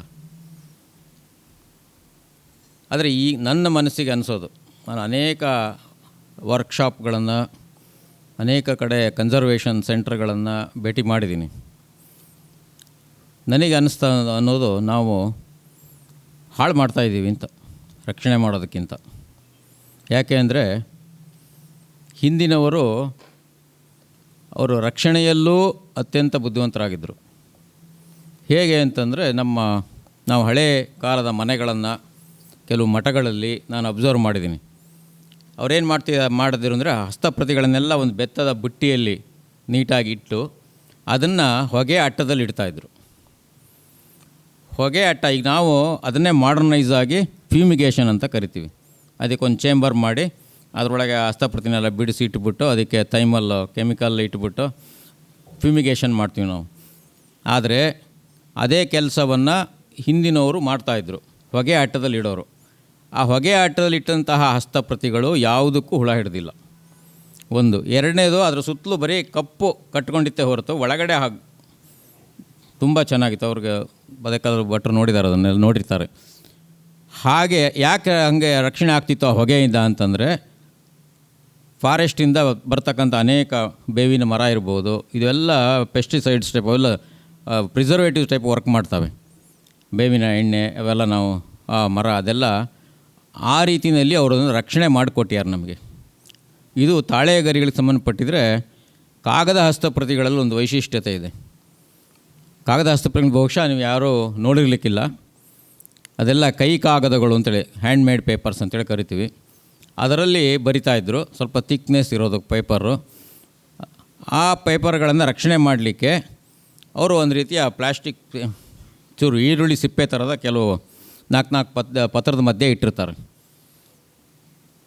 ಅದನ್ನು ನಾವು ಈರುಳ್ಳಿ ಸಿಪ್ಪೆಯನ್ನು ತೆಗೆದು ಬಿಸಾಕಿದರೆ ನೆಕ್ಸ್ಟ್ ಒಂದು ವಾರದಲ್ಲಿ ಅದಕ್ಕೆ ಹುಳ ಹಿಡಿಯುತ್ತೆ. ಕಾರಣ ಏನು ಅಂತಂದರೆ ಅದು ಈರುಳ್ಳಿ ಸಿಪ್ಪೆ ಅಲ್ಲ, ಹಾವಿನ ಪೊರೆ. Best preservative. ನೀವು ಅದನ್ನು ಇವತ್ತೂ ಕೂಡ ನಿಮ್ಮ ಮನೆ ಸುತ್ತಲೂ ಹಾವುಗಳು ಓಡಾಡ್ತಾ ಇದ್ದರೆ ಅದ್ರ ಪೊರೆ ಬಿಟ್ಟಿದ್ದು ತೆಗೆದು ಅದನ್ನು ಕಟ್ ಮಾಡಿಟ್ರೆ ಸಿಲ್ವರ್ ಫಿಶ್ ಆಗಲ್ಲ, ಯಾವುದೇ ರೀತಿ ಹುಳ ಹೊಡೆಯಲ್ಲ ಅದಕ್ಕೆ. ನೀವು ನೋಡ್ಬೋದು. ಅಂದರೆ ಅವರ ಒಂದು ಜ್ಞಾನ ನಮಗಿಲ್ಲ. ನಾವು ಅದನ್ನು ಹಾಳು ಮಾಡ್ತಾಯಿದ್ದೀವಿ. ಅದನ್ನೆಲ್ಲ ತೆಗೆದು ಹೊರಗೆ ಹಾಕ್ಬಿಡ್ತೀವಿ. ಏನೋ ಈರುಳ್ಳಿ ಸಿಪ್ಪೆ ಅದೇನೆಂಥದ್ದು ಬೇಡದಿದ್ದ ಪೇಪರು ಕಸ ಅಂದ್ಕೊಂಡು ಹೊರಗೆ ಹಾಕ್ಬಿಡ್ತೀವಿ. ಇದು ನಮ್ಮ ಪರಿಸ್ಥಿತಿ ಆಗಿದೆ ಈಗ. ಆಮೇಲೆ ಅದಕ್ಕೆ ಆಯಿಲ್, ನಾವು ಅದು ಬ್ರಿಟಲ್ನೆಸ್ ಹೋಗಬೇಕು, ಫ್ಲೆಕ್ಸಿಬಿಲಿಟಿ ಬರಬೇಕು ಅಂಥೇಳಿ ಅದಕ್ಕೆ ಆಯಿಲ್ ಹಚ್ತೀವಿ ನಾವು, ಸಿಟ್ರೋನೆಲ್ಲ ಅಂತೇಳಿ. ಹಿಂದೆಲ್ಲ ಮೇಲ್ಕೋಟೆ ಆಯಿಲ್ ಅಂತ ಬರ್ತಾಯಿತ್ತು. ಅವರು ಮೈಸೂರು ಯೂನಿವರ್ಸಿಟಿ, ಓರಿಯೆಂಟಲ್ ಇನ್ಸ್ಟಿಟ್ಯೂಟು ಅಲ್ಲೆಲ್ಲ ಬಳಸಿದ್ದಾರೆ ಅದನ್ನು. ಆ ಹಸ್ತಪ್ರತಿಗಳ ಪರಿಸ್ಥಿತಿ ನೋಡಿಬಿಟ್ರೆ ಕಣ್ಣಲ್ಲಿ ನೀರು ಬರುತ್ತೆ. ಯಾಕೆಂದರೆ ಎಲ್ಲ ಅಂಟ್ಕೊಂಡ್ಬಿಟ್ಟಿದೆ ಒಂದಕ್ಕೊಂದು. ಅಂದರೆ ಪ್ರತಿಯೊಂದು ನಾವು ಕನ್ಸರ್ವೇಷನ್ ಮಾಡುವಾಗ ಅದರದ್ದೇ ಆದ ಒಂದು ಮೆಥಡ್ ಇರುತ್ತೆ, ಅದನ್ನು ಫಾಲೋ ಮಾಡಬೇಕು ನಾವು. ಈಗ ಆಯಿಲ್ ಅಂತ ಸಿಕ್ಕುಟ್ಲೆ ಹಚ್ಚಿ ಹೆಂಗಂದ್ರೆ ನಂಗೆ ಹಚ್ಚಿ ಇಟ್ಬಿಡೋದಲ್ಲ, ಅದು ಭಾರಿ ಇದು. ಸಿಟ್ರೋನೆಲ್ಲ ಹಚ್ತೀವಿ. ಸಿಟ್ರೋನೆಲ್ಲದು ಒಂದು ಡೇಂಜರ್ ಏನು ಅಂತಂದರೆ, ನೀವು ಅದನ್ನು ಹಚ್ಚಿ ಸರಿಯಾಗಿ ಡ್ರೈ ಮಾಡದೆ ಕಟ್ಟಿಟ್ರೆ ನೀವೊಂದು 2-3 ತಿಂಗಳು ಬಿಟ್ಟು ನೋಡಿದರೆ ಅದು ಪುಡಿಯಾಗಿರುತ್ತೆ. ನಾನು ಅಬ್ಸರ್ವ್ ಮಾಡಿದ್ದೀನಿ. ಇದು ಪಟ್ಟಂತ ಪುಡಿ ಆಗಿಬಿಟ್ಟಿರ್ತದೆ. ನಾವು ಹಚ್ಚೋದು ಯಾಕೆ, ಅದು ಫ್ಲೆಕ್ಸಿಬಿಲಿಟಿ ಬರಬೇಕು, ಹ್ಯಾಂಡ್ಲಿಂಗಿಗೆ ಅನುಕೂಲ ಆಗಬೇಕು ಅನ್ನೋ ದೃಷ್ಟಿಯಿಂದ ಆ ಆಯಿಲ್ನ ಹಾಕ್ತೀವಿ ನಾವು ಅದಕ್ಕೆ. ಆದರೆ ಅದು ಹಾಕೋ ಮೆಥಡ್ಡು ನಾವು ತಪ್ಪಾಗಿ ಮಾಡ್ತಾ ಇರೋದ್ರಿಂದ ನಾವು ಹಾಳು ಮಾಡ್ಕೊತಾ ಇದ್ದೀವಿ. ಅದಕ್ಕೆ ಅದರ ಪ್ರಮಾಣ ಎಷ್ಟು ಹಾಕಬೇಕು, ಅದಕ್ಕೆ ಆ ಗರಿಗೆ ಆಯಿಲಿನ ಅವಶ್ಯಕತೆ ಇದೆಯೋ ಇಲ್ಲೋ ಫಸ್ಟ್ ಅದನ್ನು ಸ್ಟಡಿ ಮಾಡ್ಕೋಬೇಕು ನಾವು. ಎಲ್ಲದಕ್ಕೂ ಆಯಿಲ್ ಹಚ್ಚೋ ಅವಶ್ಯಕತೆ ಇಲ್ಲ. ಯಾವುದಕ್ಕೆ ಫ್ಲೆಕ್ಸಿಬಿಲಿಟಿ ಇಲ್ಲ, ಯಾವುದು ಬ್ರಿಟ್ಲಾಗಿದೆ, ಮುಟ್ಟಿದ ಕೈಯಲ್ಲಿ ಮುಟ್ಟಿದ ತಕ್ಷಣ ಅದು ಪಟ್ಟಂತ ಮುರಿಯೋಂಗೆ ಆಗ್ತಾಯಿದೆ, ಅಂಥದಕ್ಕೆ ನಾವು ಅತ್ಯಂತ ಕಡಿಮೆ ಪ್ರಮಾಣದಲ್ಲಿ ತೆಳ್ಳಿಗೆ ಆಯಿಲ್ನ ಹಚ್ಚಿ ಆ ಆಯಿಲ್ ಡ್ರೈ ಆಗಬೇಕು. ಡ್ರೈ ಆಗೋಕ್ಕಿಂತ ಮುಂಚೆ ಕಟ್ಟಿಟ್ರೆ ಅಕಸ್ಮಾತ್ ಅವನು ಮ್ಯಾನುಫ್ಯಾಕ್ಚರಿಂಗ್ ಟೈಮಲ್ಲಿ ಆಯಿಲಲ್ಲಿ ಏನಾರ ನೀರಿನ ಅಂಶ ಇತ್ತು ಅಂತ ಇಟ್ಕೊಳ್ಳಿ, ಇದ್ದರೆ ನೀವು ಕಟ್ಟಿಟ್ಟು ಒಂದು ವಾರಕ್ಕೆ ಅದು ಬೂಸ್ಟ್ ಬಂದುಬಿಟ್ಟು ಆ ಮ್ಯಾನುಸ್ಕ್ರಿಪ್ಟ್ ಹಾಳಾಗೋ ಚಾನ್ಸಸ್ ಇರುತ್ತೆ. ಸೊ ಇಂಥದನ್ನೆಲ್ಲ ನಾವು ಅಬ್ಸರ್ವ್ ಮಾಡಬೇಕು. ಈ ವಿಚಾರಗಳಲ್ಲಿ ನನಗೆ ಅತ್ಯಂತ ಬೇಸರ. ನಾನು ಅನೇಕ ಇನ್ಸ್ಟಿಟ್ಯೂಟ್ಗಳಲ್ಲಿ ನೋಡಿದ್ದೀನಿ ಈ ಥರ ಅನೇಕ ಹಸ್ತಪ್ರತಿಗಳು ಹಾಳಾಗ್ತಾಯಿದೆ. ಅಂದರೆ ನಾವು ವಿದ್ಯಾವಂತರಾಗಿ ಅದರಲ್ಲಿ ಕೆಲಸ ಮಾಡೋರಾಗಿ ನಾವೇ ಅದಕ್ಕೆ ಹಾಳು ಮಾಡ್ತಾಯಿದ್ದೀವಿ ಅಂತೇನೋ ಅನ್ನಿಸುತ್ತೆ ನನಗೆ. ಹಾಗಾಗಿ ಆ ಹಿಂದಿನವರ ಪದ್ಧತಿಯನ್ನು ನಾವು ಫಾಲೋ ಮಾಡಬೇಕು. ಮಾಡೋದರಿಂದ ಇನ್ನೂ ಹೆಚ್ಚಿನ ವರ್ಷಗಳ ಕಾಲ ಉಳಿಸ್ಕೋಬೋದು ನಾವು ಹಸ್ತಪ್ರತಿಗಳನ್ನು. ಅಂಥ ಒಂದು ಅವಕಾಶವನ್ನು ನಾವು ಕಳ್ಕೊತಾ ಇದ್ದೀವಿ ಈಗ. ಹಾಗಾಗಿ ಹಸ್ತಪ್ರತಿಗಳ ಸಂರಕ್ಷಣೆ ಬಗ್ಗೆ ಅತ್ಯಂತ ಎಚ್ಚರಿಕೆ ಬೇಕು. ಹಿಂದೆಲ್ಲ ಏನು ಮಾಡ್ತಿದ್ರು ಅಂತಂದರೆ, ಈ ಮಲ್ಲು ಬಟ್ಟೆಯಲ್ಲಿ ಮ್ಯಾನುಸ್ಕ್ರಿಪ್ಟನ್ನು ಕಟ್ಟಿಡ್ತಾಯಿದ್ರು, ತುಂಬ ತೆಳ್ಳಗಿರೋ ಬಟ್ಟೆ. ಮಲ್ಲು ಬಟ್ಟೆಯ ವೈಶಿಷ್ಟ್ಯತೆ ಏನು ಅಂತಂದರೆ, ನೀವೆಲ್ಲ ನೋಡಿರ್ಬೋದು ನಿಮ್ಮ ಮನೆಗಳಲ್ಲಿ ಈ ಉಪ್ಪಿನ ಕಲ್ಲಗಡಿಗೆಗೆ ಕಲ್ಲಡಿಗೆ ಬರುತ್ತಲ್ಲ, ಅದಕ್ಕೆ ಮೇಲ್ಗಡೆ ಒಂದು ಬಟ್ಟೆ ಸುತ್ತಿಟ್ಟಿರ್ತಾರೆ, ಮಲ್ಲು ಬಟ್ಟೆದು. ಆ ಉಪ್ಪಿನಕಾಯಿ ವರ್ಷಗಟ್ಟಲೆ ಆದರೂ ಹಾಳಾಗಲ್ಲ, ಬೂಸ್ಟ್ ಹಿಡಿಯಲ್ಲ. ಯಾತಕ್ಕೆ, ಏನು ಕಾರಣ? ಅದರ ವೈಶಿಷ್ಟ್ಯತೆ ಏನು ಆ ಬಟ್ಟೆದು ಅಂತಂದರೆ, ಒಂದು ಡ್ರಾಪ್ ಮಾಯ್ಶ್ಚರ್ನ ಒಳಗೆ ಬಿಡಲ್ಲ ಅದು. ಆ ಬಟ್ಟೆ ನೀವು ಪಂಚನ್ನು ಹೊದ್ಕೊಂಡು ಮಲಗಿ ಅಂತ ಚಳಿಗಾಲದಲ್ಲಿ ಒಳಗಡೆ ಬೆಚ್ಚಗಿರುತ್ತೆ, ನಿಮಗೆ ರಗ್ಗು ಬೇಡ ಏನೂ ಬೇಡ. ಮೇಲ್ಭಾಗದಲ್ಲಿ ತಂಪಾಗಿರುತ್ತೆ, ಬಟ್ ಒಳಗಡೆ ಅಷ್ಟೇ ಬೆಚ್ಚಗಿರುತ್ತೆ. ಅದು ಅದರ ಸ್ಪೆಷಾಲಿಟಿ. ಈಗ ನಾವು ಬಟ್ಟೆ ಸುತ್ತಿಡ್ತೀವಿ, ಬಟ್ ಆ ಬಟ್ಟೆ ಮಲ್ಲು ಬಟ್ಟೆ ಅಲ್ಲ, ಅದು ಯಾವುದೋ ಕೋರ ಬಟ್ಟೆ ತಂದನ್ನು ವಾಶ್ ಮಾಡಿ ಕೆಂಪದು ಅಂತೇಳಿ ಧೂಳು ಹಿಡಿಬಾರ್ದು ಅಂತೇಳಿ ನಾವು ಹಾಕಿಡ್ತೀವಿ. ಬಟ್ ಅದ್ರಲ್ಲಿ ಮಾಯ್ಶ್ಚರ್ ಹೋಗುತ್ತೆ, ಫಂಗಸ್ ಆಗುತ್ತೆ. ಈಗ ನೋಡ್ಬೋದು, ನಾವು ಆ ಥರ ಪ್ರಿಸರ್ವ್ ಮಾಡಿರೋ ಹಸ್ತಪ್ರತಿಗಳಿಂದ ತೆಗೆದು ನೋಡಿದ್ರೆ ನಮಗೆ ಗೊತ್ತಾಗುತ್ತೆ ಅದರ ಅನುಭವ. ಹಾಗಾಗಿ ಹಿಂದಿನವರ ಒಂದು ಪ್ರಿಸರ್ವೇಟಿವ್ ಸಿಸ್ಟಮ್ ಏನಿತ್ತು, ಅದು ನಿಜವಾಗಲೂ ಕೂಡ ಇಷ್ಟು ವರ್ಷ ರಕ್ಷಣೆ ಆಗಲಿಕ್ಕೆ ಮುಖ್ಯ ಕಾರಣ ಅದು. ಅವ್ರ ಗ್ರಂಥದಲ್ಲಿ ಬರ್ಕೊಂಡ ಹಾಗೆ, ಕಷ್ಟೇನ ಲಿಖಿತಂ ಗ್ರಂಥಂ ಯತ್ನೇನ ಪರಿಪಾಲಿತ ಅಂತ ಬರ್ಕೊಂಡ ಹಾಗೆ, ಅದೇ ರೀತಿ ಅದನ್ನು ರಕ್ಷಣೆನೂ ಮಾಡಿಕೊಟ್ಟಾರೆ ನಮಗವರು. ಅದರ ಬಗ್ಗೆ ನಮಗೆ ಗಮನವೇ ಇಲ್ಲ. ಈಗ ನಾನು ದೊಡ್ಡ ವಿದ್ವಾಂಸ, ಏನೋ ಹಸ್ತಪ್ರತಿ ಓದ್ತೀನಿ, 4 ಜನಕ್ಕೆ ಇದಾಗತ್ತೆ, ಈ ರೀತಿ ಒಂದು ಮನೋಭಾವನೆಯಲ್ಲಿ ನಾವು ನಮ್ಮ ವಸ್ತುಗಳನ್ನು ಹಾಳು ಮಾಡ್ಕೊತಾ ಇದ್ದೀವಿ ಅಂತ ನನ್ನ ಮನಸ್ಸಿಗೆ ಅನಿಸುತ್ತೆ. ಅನೇಕ ಕಡೆ ಹೋದಾಗ ಈ ವಿಚಾರಗಳನ್ನು ನಾನು ಹೇಳ್ತೀನಿ. ಯಾಕೆಂದರೆ ರಕ್ಷಣೆ ಆಗಬೇಕು. ಆ ರಕ್ಷಣೆ ಆಗದೇ ಹೋದರೆ ನಮಗೆ ಆ ಗ್ರಂಥಗಳು ಸಿಗಲ್ಲ, ಅದನ್ನು ನಾವು ಮುಂದಿನ ಜನಾಂಗಕ್ಕೆ ತಲುಪಿಸ್ಲಿಕ್ಕೆ ಸಾಧ್ಯವಾಗೋದಿಲ್ಲ. ಈಗ ವಿಶೇಷವಾಗಿ ನಾವು ಆಯುರ್ವೇದದ ಮಾಡ್ತಾಯಿದ್ವಿ, ಮನೆಮದ್ದು. ಎಷ್ಟು ಥರ ಮನೆಮದ್ದುಗಳಿದೆ. ನನ್ನ ಕೆಳದಿ ವಸ್ತು ಸಂಗ್ರಹಾಲಯದಲ್ಲಿ ಒಂದು ಹಸ್ತಪ್ರತಿನಲ್ಲಿ ಕಾಮಾಲೆ ರೋಗಕ್ಕೆ ಸಂಬಂಧಪಟ್ಟ ಹಾಗೆ ಒಂದು 10-12 ಪುಟದ ಒಂದು ಹಸ್ತಪ್ರತಿ ಇದೆ. ಅದರಲ್ಲಿ ಕಾಮಾಲೆ ರೋಗ ಎಷ್ಟಿರ್ಬೋದು? ಈಗ ಆಯುರ್ವೇದದವ್ರು ಇದ್ದೀರಲ್ಲ, ಹೇಳಿ ನೋಡೋಣ, ಎಷ್ಟು ಟೈಪ್ ಆಫ್ ಕಾಮಾಲೆ ರೋಗ ಇರ್ಬೋದು ಈಗ ನೀವು ಗುರುತಿಸೋ ಪ್ರಕಾರ? ಆಯುರ್ವೇದದವ್ರು ಯಾರು ಹೇಳ್ತೀರಾ? ಜಾಂಡೀಸ್ ಅಂತಿರಲ್ಲ, ಅದು 2 7 ಟೈಪ್ಸಾ? 21 ಟೈಪ್ ಕಾಮಾಲೆ ಹೇಳ್ತಾನೆ. 21 ಟೈಪ್ಸ್ ವಿತ್ ಮೆಡಿಸನ್ ಹೇಳ್ತಾನೆ. 21 ಟೈಪ್ ಆಫ್ ಕಾಮಾಲೆ ಅಂಥದ್ದೆಲ್ಲ ನಾವು ಕಳ್ಕೊತಿದ್ದೀವಿ ಈಗ. ಹಾಗಾಗಿ ಹಸ್ತಪ್ರತಿಗಳು ಉಳಿಸೋ ಅಂಥ ಪ್ರಿಸರ್ವೇಷನ್ ಮಾಡ್ತಾ ಮೇನ್ ಕೆಲಸ ಆಗಬೇಕು. ಮತ್ತು ಅದನ್ನು ಅಧ್ಯಯನ ಮಾಡಿ ಸರಿಯಾದ ರೀತಿಯಲ್ಲಿ ಅದನ್ನು ರಕ್ಷಣೆ ಆಗಬೇಕು ಅನ್ನೋದು ನನ್ನ ಒಂದು ಅನಿಸಿಕೆ. ಆ ಕೆಲಸದಲ್ಲಿ ನಾವೆಲ್ಲ ನಮ್ಮನ್ನು ತೊಡಗಿಸ್ಕೊಂಡ್ರೆ ಒಳ್ಳೆಯದು. ನೀವು ಹೋದಾಗ ಎಲ್ಲರ ಹಸ್ತಪ್ರತಿ ಹಾಳಾಗಿದ್ದರೆ ನಿಮ್ಮಿಂದಲೇ ಸಾಧ್ಯ ಆದರೆ ಒಂಚೂರು ಅದನ್ನು ನೀಟ್ ಮಾಡಿ ನೋಡಿ. ಆಯಿಲಿನ ಅವಶ್ಯಕತೆ ಎಲ್ಲದಕ್ಕೂ ಇರೋಲ್ಲ, ಯಾವುದಕ್ಕೆ ಫ್ಲೆಕ್ಸಿಬಿಲಿಟಿ ಇರುತ್ತೆ. ಅದನ್ನು ಸುಮ್ಮನೆ ಡಸ್ಟಿಂಗ್ ಮಾಡಿಬಿಟ್ಟು ಕ್ಲೀನಾಗಿ ಅದಕ್ಕೆ ಬೈಂಡಿಂಗ್ ಎಲ್ಲ ಲೂಸ್ ಆಗಿದ್ದರೆ ಅದನ್ನು ಕ್ಲೀನಾಗಿ ಟೈಟಾಗಿ ಕಟ್ಟಿಬಿಟ್ಟು ರಕ್ಷಣೆ ಮಾಡಲಿಕ್ಕೆ ಬರುತ್ತೆ. ಅದು ಬಿಟ್ಟು ನಾವು ಅದು ನೋಡಿದ ತಕ್ಷಣ ಅದಕ್ಕೆ ಸಿಕ್ಕಿದ ಆಯಿಲ್ ಹಚ್ಚೋದು ಅದನ್ನೆಲ್ಲ ಮಾಡಿದರೆ ಹಾಳು ಮಾಡ್ಕೊತೀವಿ ನಾವು. ಸಾವಿರಾರು ಹಸ್ತಪ್ರತಿಗಳು ಈ ರೀತಿ ಹಾಳಾಗಿದೆ. ಇವತ್ತು ನೀವು ಓರಿಯೆಂಟಲ್ ಇನ್ಸ್ಟಿಟ್ಯೂಟ್ ಮೈಸೂರಿಗೆ ಹೋದರೆ ಎಲ್ಲ ಹಸ್ತಪ್ರತಿಗಳು ಹಾಗೆ ಆಗಿತ್ತು ಸರ್. ತುಂಬ ಬೇಸರ ಆಗುತ್ತೆ. ನಾನು ಯಾವುದೋ ಒಂದು ರೆಫರೆನ್ಸಿಗೆ ಕೊಲೇಷನ್ ಸ್ಟಡಿಗೆ ಒಂದು ಮ್ಯಾನುಸ್ಕ್ರಿಪ್ಟ್ ಬೇಕಾಗಿತ್ತು. ಅಲ್ಲೋಗಿ ತೆಗೆದು ನೋಡಿದರೆ ಅದು ಗರಿ ಬಿಡಿಸೋಕ್ಕೆ ಆಗಲ್ಲ. ಆ ಥರದ ಪರಿಸ್ಥಿತಿ. ಮೈಕ್ರೋಫಿಲಮ್ ಎಲ್ಲದೂ ಆಗಿಲ್ಲ. ಅಂದರೆ ನಾನು ಸ್ಟಡಿ ಮಾಡಿದ 90 ಇದರಲ್ಲಿ. ಆ ನಂತರ ಇತ್ತೀಚೆಗೆ ಆಗಿರೋದು ಮೈಕ್ರೋಫಿಲಮ್ ಎಲ್ಲ. ಆಗಿನ ಇದರಲ್ಲಿ ಕಷ್ಟ ಆಯಿತು. ಅವಾಗೆಲ್ಲ ಅವರು ಮೇಲ್ಕೋಟೆ ಆಯಿಲ್ ಯೂಸ್ ಮಾಡಿದ್ದಾರೆ. ಇವಾಗೆಲ್ಲ ಸಿಟ್ರೋನ್ ಎಲ್ಲ ಬರ್ತಾಯಿದೆ, ಹುಲ್ಲೆಣ್ಣೆ, ಅದನ್ನು ಯೂಸ್ ಮಾಡ್ತೀರಿ ಈಗೆಲ್ಲ. ಅದು ಪ್ರಮಾಣ ತುಂಬ ಕಡಿಮೆ ಮಾಡಬೇಕು. ಸಿಕ್ಕಾಪಟ್ಟೆ ಮಾಡಿದರೆ ಈಗ ಹೇಳಿದ್ನಲ್ಲ, ಅದು ಆ ಪರಿಸ್ಥಿತಿ ಆಗುತ್ತೆ. ಅದರಲ್ಲಿ ಅದು ಒಡೆದೋಗುತ್ತೆ ಗರಿ. ಹಂಗಾಗಿ ಆ ಥರದ್ದೆಲ್ಲ ಸಮಸ್ಯೆಗಳು. ನಮ್ಗೆ ಉಪಯೋಗನೇ ಇಲ್ಲ. ಮ್ಯಾನುಸ್ಕ್ರಿಪ್ಟ್ ಇದೆ, ಆ ಗರಿ ಬಿಡ್ಸೋಕ್ಕೆ ಬರೋಲ್ಲ. ಕೋಲೇಷನ್ ವರ್ಕ್ ಹೇಗೆ ಮಾಡ್ಬೇಕು ನಾವು? ಒಂದು ಬುಕ್ ಎಡಿಟ್ ಮಾಡಬೇಕಾದ್ರೆ ನಾನು ಪಾಠಾಂತರ ಎಲ್ಲ ಹಾಕಲೇಬೇಕು. ಅದಕ್ಕೆ ಪಾಠಾಂತರ ಹಾಕಲಿಲ್ಲ ಅಂತಂದರೆ ಅದರದ್ದು ವ್ಯಾಲ್ಯೂನೇ ಇರೋಲ್ಲ. ಒಂದೇ ಭಗವದ್ಗೀತೆ ಒಂದು 100 ಕಟ್ ಬೇರೆ ಬೇರೆ ಕಡೆ ಇರುತ್ತೆ, ಪಾಠಾಂತರಗಳಿರುತ್ತೆ. ಅದನ್ನೆಲ್ಲ ನಾವು ಕೆಳಗಡೆ ಫುಟ್ ನೋಟ್ಸಲ್ಲಿ ಹಾಕಬೇಕು. ಆಗ ಅದರದ್ದೆಲ್ಲ ಯಾವ ಇನ್ಸ್ಟಿಟ್ಯೂಟಲ್ಲಿದೆ ಅದರದ್ದೆಲ್ಲ ನಾವು ರೆಫರೆನ್ಸ್ ಹಾಕಿದಾಗ ಮಾತ್ರ ಆ ಗ್ರಂಥಕ್ಕೆ ಬೆಲೆ ಬರುತ್ತೆ. ಇಲ್ಲ ಅಂತಂದರೆ ಸುಮ್ಮನೆ ಏನೋ ಒಂದು ಪುಸ್ತಕ ಮಾಡಿದ್ವಿ ಅಂತ ಬರುತ್ತೆ ಹೊರತು ಅದರಿಂದ ಹೆಚ್ಚಿನ ಉಪಯೋಗಕ್ಕೆ ಬರೋಲ್ಲ. ಹಾಗಾಗಿ ಯಾವುದೇ ಒಂದು ಹಸ್ತಪ್ರತಿನ ನಾವು ಸಂಪಾದನೆ ಮಾಡಿ ಪಬ್ಲಿಷ್ ಮಾಡೋದಾದರೆ ಈ ರೀತಿ ಕೊಲೇಷನ್ ವರ್ಕು, ಆ ಹಸ್ತಪ್ರತಿ ಬೇರೆ ಬೇರೆ ಯಾವ ಇನ್ಸ್ಟಿಟ್ಯೂಷನಲ್ಲಿದೆ ಅಥವಾ ಇನ್ಯಾರ್ದರ ಮನೆಗಳಲ್ಲಿದೆಯಾ ಅದನ್ನ ಹುಡುಕಿ, ಯಾವುದು ಇಲ್ಲದೇ ಇದ್ದಾಗ ನಾವು ಒಂದೇ ಹಸ್ತಪ್ರತಿ ಅಂತೇಳಿ ಮಾಡಿ ಪಬ್ಲಿಷ್ ಮಾಡೋಕ್ಕೆ ಬರುತ್ತೆ. 2-3 ಪ್ರತಿ ಒಂದೇ ಗ್ರಂಥದ ಬಗ್ಗೆ ಇದ್ದಾಗ ಆ 2-3 ಗ್ರಂಥವನ್ನು ನಾವು ಒಂದು ಮಾಸ್ಟ್ರಾಗಿ ಇಟ್ಕೊಂಡು ಇನ್ನೂ ಉಳಿದ 2 ನಾವು ಅದಕ್ಕೆ ಸಪೋರ್ಟಿಂಗ್ ಆಗಿ ನೋಡಿ ಪಾಠಾಂತರಗಳು, ಪಾಠ ವ್ಯತ್ಯಾಸಗಳಿಂದ ಅದನ್ನು ಫುಟ್ ನೋಟ್ಸಲ್ಲಿ ಹಾಕಿ ಪಬ್ಲಿಷ್ ಮಾಡಬೇಕು. ಆವಾಗ ಮಾತ್ರ ಆ ಗ್ರಂಥಕ್ಕೆ ಬೆಲೆ ಬರುತ್ತೆ. ಹಾಗಾಗಿ ಈ ಒಂದು ವಿಷಯವನ್ನು ಕೂಡ ನಾವು ಪ್ರಕಟಣೆ ಮಾಡುವಾಗ ಇದ್ರ ಬಗ್ಗೆನೂ ಕೂಡ ನಾವು ಗಮನವನ್ನು ಹರಿಸಬೇಕು. ನನ್ನ ಲ್ಯಾಪ್ಟಾಪ್ ಬರ್ತದೆ, ನಾನು ಕೆಲವೊಂದಿಷ್ಟು ವಿಚಾರಗಳನ್ನು ನಿಮಗೆ ತೋರಿಸ್ಲಿಕ್ಕೆ ಪ್ರಯತ್ನ ಮಾಡ್ತೀನಿ. ಇದರಲ್ಲಿ ಭಾರತದಲ್ಲಿ ಎಲ್ಲೆಲ್ಲಿ ಹಸ್ತಪ್ರತಿಗಳ ಸಂಗ್ರಹ ಇದೆ ಅನ್ನೋದ್ರ ಬಗ್ಗೆ ಕೆಲವು ಸ್ಲೈಡ್ಸ್ಗಳನ್ನು ನಾನು ಮಾಡಿದ್ದೀನಿ.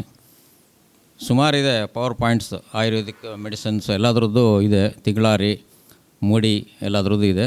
ಪ್ರಧಾನವಾಗಿ ಈಗ ನಮ್ಮ ಭಾರತದಲ್ಲಿ ಎಲ್ಲೆಲ್ಲಿ ಹಸ್ತಪ್ರತಿ ಸಂಗ್ರಹ ನೋಡಲಿಕ್ಕೆ ಸಾಧ್ಯ ಅನ್ನೋದನ್ನು ನಾವು ನೋಡೋಣ. ನೆಕ್ಸ್ಟ್, ಮ್ಯಾನುಸ್ಕ್ರಿಪ್ಟ್ಸ್ ಅಂದರೆ ಏನು ಅಂತ ಇಲ್ಲಿ ಹೇಳಿದ್ದೀನಿ. ಇದರ ಬಗ್ಗೆ ಎಲ್ಲರೂ ಗೊತ್ತಿದೆ. ಕೈಯಲ್ಲಿ ಬರೆದಂತಹ ಪ್ರತಿಗಳಿಗೆ ಹಸ್ತಪ್ರತಿ ಅಂತ ಹೇಳ್ತಾರೆ ಅನ್ನೋದನ್ನು ಡೀಟೇಲ್ ಆಗಿ ಇಲ್ಲಿ ಕೊಟ್ಟಿದ್ದೀನಿ. ನೆಕ್ಸ್ಟ್, ಇದರಲ್ಲಿ ಮ್ಯಾನುಸ್ಕ್ರಿಪ್ಟ್ಸಲ್ಲಿ ಏನೇನು ವಿಷಯ ಕವರ್ ಆಗುತ್ತೆ ಅಂತ. ಮುಖ್ಯವಾಗಿ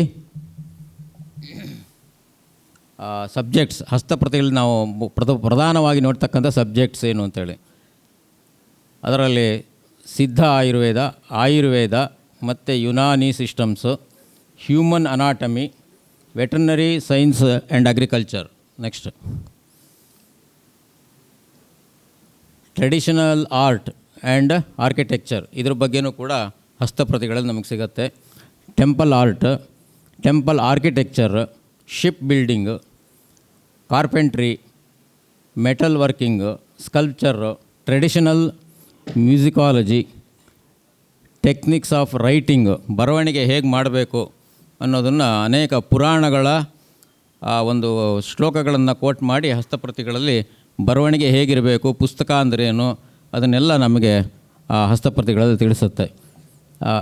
astrology and astronomy, yoga, animal husbandry, material arts, physiognomy etcetera. Next type of supporting materials, writing ಮೆಟೀರಿಯಲ್ಸ್ಗೆ ಯಾವ್ಯಾವ ವಸ್ತುಗಳನ್ನು ಬಳಸ್ತಾ ಇದ್ದರು ಅನ್ನೋದನ್ನು ಇಲ್ಲಿ ನಾವು ನೋಡ್ಬೋದು. ಒಂದು ತಾಳೆ ಗ್ರಂಥಗಳು, ಇನ್ನೊಂದು ಅವ್ರು ಹೇಳಿದಾಗೆ ಬರ್ಚ್ ಬಾರ್ಕ್ ಅಂತಂದರೆ ಬೂರ್ಜ ಪತ್ರಗಳು, ಸಂಚಿ ಪತ್ರ ಮತ್ತು ಹ್ಯಾನ್ಸಿ ಪತ್ರ ಅಂತೇಳಿ ಇದೆಲ್ಲ ನಮಗೆ ಆ ಕಡೆ ಕಾಶ್ಮೀರ ಆ ಸೈಡಲ್ಲಿ ಸಿಗ್ತಕ್ಕಂಥ ಒಂದು ವಸ್ತು. ಬ್ಯಾಂಬೂ ಲೀವ್ಸ್, ಇದು ಬಿದಿರಿನ ಎಲೆ ಮೇಲೆ ಬರೆದಿರೋ ಹಸ್ತಪ್ರತಿಗಳು ನಮಗೆ ನೋಡ್ಲಿಕ್ಕೆ ಸಿಗ್ತಾರೆ, ನಾನು ತೋರಿಸ್ತೀನಿ ಕೆಲವು ಫೋಟೋಗ್ರಾಫ್ಸ್.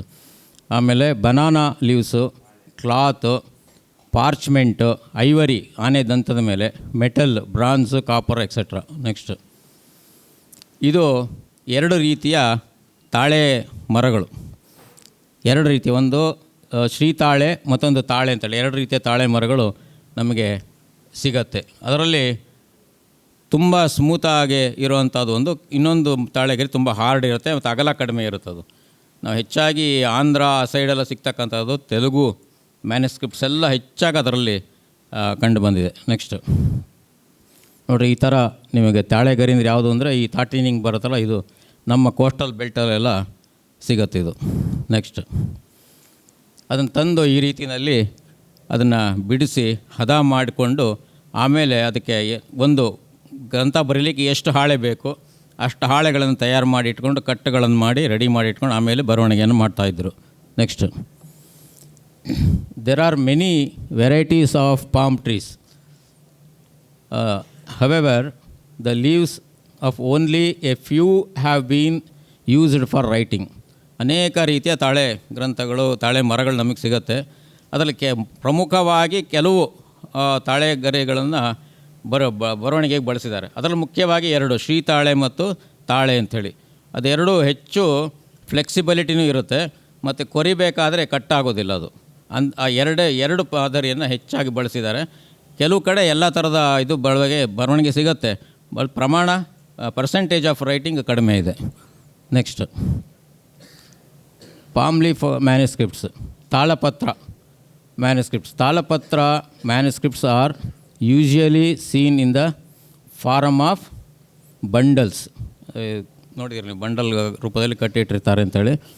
ಅದನ್ನು ರಕ್ಷಣೆಗೋಸ್ಕರವಾಗಿ ಕ್ಲೀನಾಗಿ ಹದ ಮಾಡಿ ಆ ಗರಿಗಳನ್ನು ಕಟ್ ಮಾಡಿ ಮಧ್ಯದಲ್ಲಿ ಹೋಲ್ ಮಾಡಿ, ಈಗ ಹೇಗೆ ನಾವು ಪುಸ್ತಕಕ್ಕೆ ಆ ಕಡೆ ಈ ಕಡೆ ಬೈಂಡಿಂಗ್ ಮಾಡ್ತೀವೋ ಆ ಥರ 2 ಮರದ ಪಟ್ಟಿಗೆಗಳನ್ನು ಹಾಕಿ, ಮರದ ಪಟ್ಟಿಗೆ ಹಾಕಿದ್ದಾರೆ, ಮೆಟಲ್ದು ಹಾಕಿದ್ದಾರೆ, ದಂತದ ಐವರಿ ಆನೆ ದಂತದ ಪಟ್ಟಿಗೆ ಹಾಕಿರುವಂಥ ಮ್ಯಾನುಸ್ಕ್ರಿಪ್ಟ್ಸ್ಗಳು ನೋಡಲಿಕ್ಕೆ ನಮಗೆ ಸಿಗತ್ತೆ. Next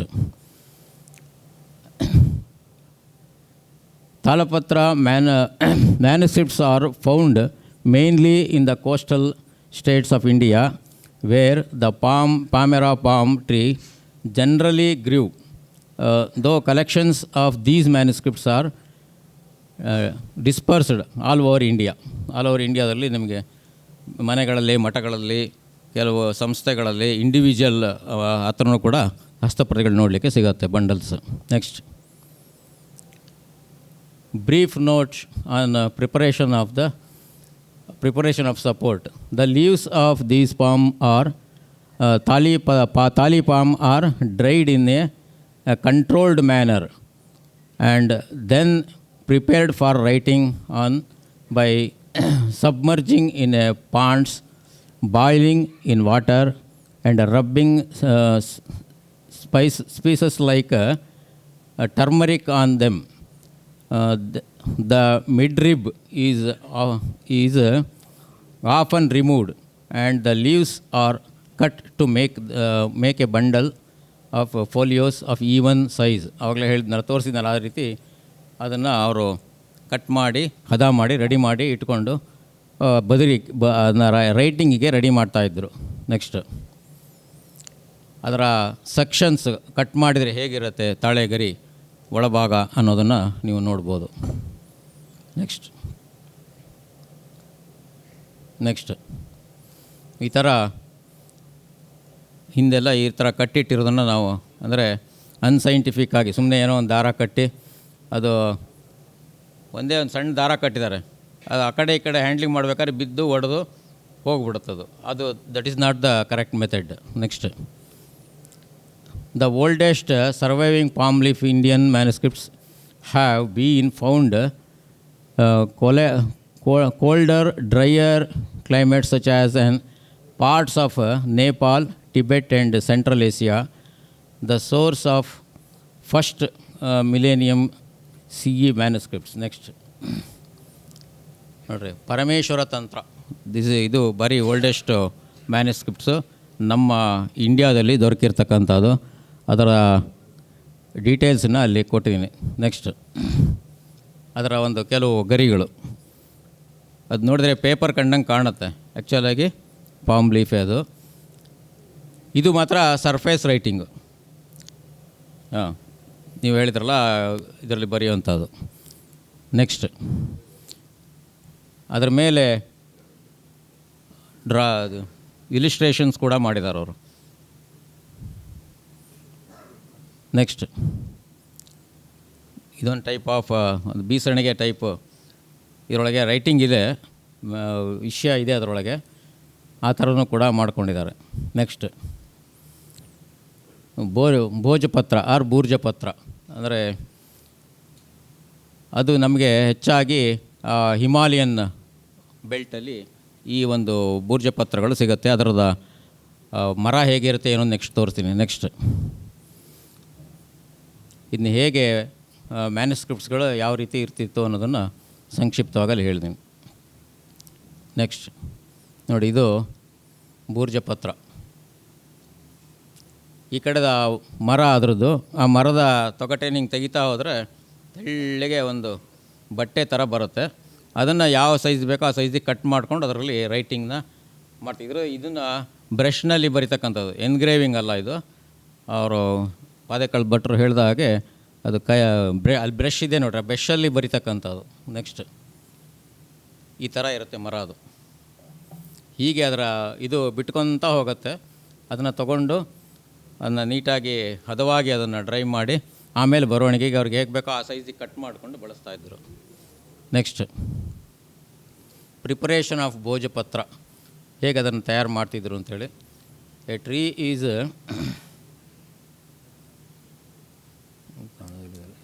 selected of about 15 or 16 years growth and 30 to 35 inches in girth. ಎಷ್ಟು ದಪ್ಪ ಇರಬೇಕು, 30-35 ಇಂಚ್ ದಪ್ಪ ಇರುವಂತಹ ಮರಗಳು. ಆ ಮರವನ್ನು ಸೆಲೆಕ್ಟ್ ಮಾಡಿ ಆ ಮರದಿಂದ ಇದನ್ನು ಬಿಡಿಸ್ಕೊತಾ ಇದ್ದರು, ಪೇಪರನ್ನು, ಭೋಜಪತ್ರವನ್ನು ಬಿಡಿಸ್ಕೊಂಡು ಆಮೇಲೆ ಅವರಿಗೆ ಯಾವ ರೀತಿ ಬೇಕೋ ಆ ರೀತಿಯಲ್ಲಿ ಅದನ್ನು ಡ್ರೈ ಮಾಡಿ ಅದಕ್ಕೆ ಬೇಕಾದಂಥ ಟೆಕ್ನಿಕಲ್ ಇದನ್ನೆಲ್ಲ ಬಳಸಿಬಿಟ್ಟು ಅದಕ್ಕೆ ಬೇಕಾದಂಥ ಸೈಜು ಆ ರೀತಿನ ಅದನ್ನು ರೆಡಿ ಮಾಡ್ಕೊತಾ ಇದ್ದರು. ನೆಕ್ಸ್ಟ್ ಭೋಜಪತ್ರದ ಮೇಲೆ ಬರೆದಿರ್ತಕ್ಕಂಥ ಕೆಲವು ಮ್ಯಾನುಸ್ಕ್ರಿಪ್ಟ್ಸ್. Next ಬರ್ಚ್ bark characteristics. ಇದು multi layered structure, teak brown colour at one side and creamy brown white at other, layers joined by natural resin, knots and strax. Chemical constituents ಅದರಲ್ಲಿ ಹೆಚ್ಚಿನ ಅಂಶದಲ್ಲಿ ಇರುತ್ತೆ. Salt of salicylic acid 38% cellulosic content, 7.6% lignin. ಆಮೇಲೆ contain tannins and triterpenoids high solubility in various organic solvent. ಇಷ್ಟು characteristics ಆ ಒಂದು birch ಬಾರ್ಕಿಗಿದೆ. Next, writing techniques. Surface writing. The text was written with ink on the leaf using a pen or brush. Next, agar or aloe tree. ಇದನ್ನು ಕೂಡ ಇದನ್ನು ತೊಗಟೆನೂ ಕೂಡ ಬರವಣಿಗೆಗೆ ಬಳಸಿರೋದು ನಮ್ಮ ಇಂಡಿಯಾದಲ್ಲಿ ನೋಡ್ಲಿಕ್ಕೆ ಸಿಗತ್ತೆ. ಅಗರಿನ ಟ್ರೀ. ನೆಕ್ಸ್ಟ್, ಈ ಥರ ಅದನ್ನು ಬಿಡಿಸ್ಕೊಂಡು ಅದರಲ್ಲೂ ಕೂಡ ಬರೆದಿರೋದು ನಮಗೆ ನಾವು ಭಾರತದಲ್ಲಿ ನೋಡ್ಬೋದು. ನೆಕ್ಸ್ಟ್, ಸಾಂಚಿ ಆರ್ ಹ್ಯಾನ್ಸಿ ಪತ್ರ. ಇದು ಒಂದು variety of writing material.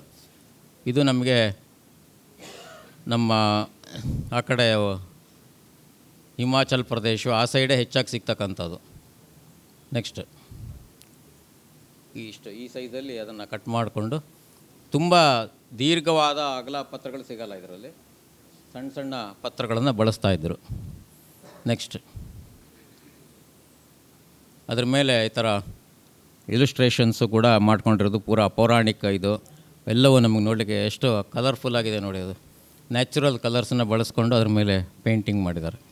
Next, ಹ್ಯಾನ್ಸಿ ಪತ್ರ.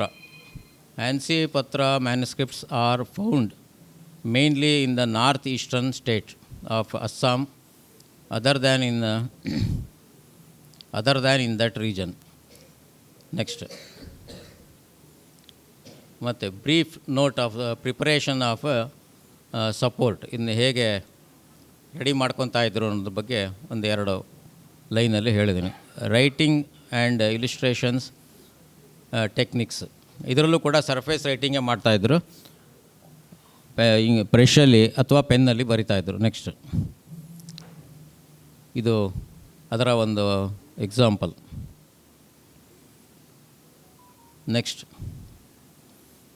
ನೆಕ್ಸ್ಟು ಇಷ್ಟು ಪಾಮ್ ಲೀಫಲ್ಲಿ ಬೇರೆ ಬೇರೆ ವೆರೈಟೀಸ್ ನೋಡಿದ್ವಿ. ಬೋರ್ಜ ಪತ್ರ, ಹ್ಯಾನ್ಸಿ ಪತ್ರ, ಅದನ್ನೆಲ್ಲ. ಈಗ ಪೇಪರ್ನಲ್ಲಿ hand made, machine made. Next,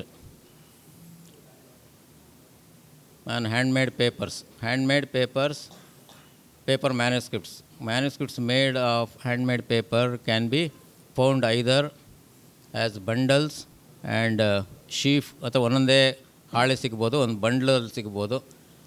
ಆ ರೀತಿ. ಮತ್ತು ಅದನ್ನು ಕ್ಲೀನಾಗಿ ಬಟ್ಟೆಯಲ್ಲಿ ಸುತ್ತಿಟ್ಟಿರ್ತಕ್ಕಂಥದ್ದನ್ನು ನಾವು ನೋಡ್ಲಿಕ್ಕೆ ಸಿಗುತ್ತೆ. Next, paper manuscript, hand made paper. ಇದು ಅದಕ್ಕೆ ಕ್ಲೀನಾಗಿ ಬಾರ್ಡ್ರೆಲ್ಲ ಹಾಕಿ ತುಂಬ ನೀಟಾಗಿ ಬರ್ಕೊಂಡಿದ್ದಾರೆ. Next,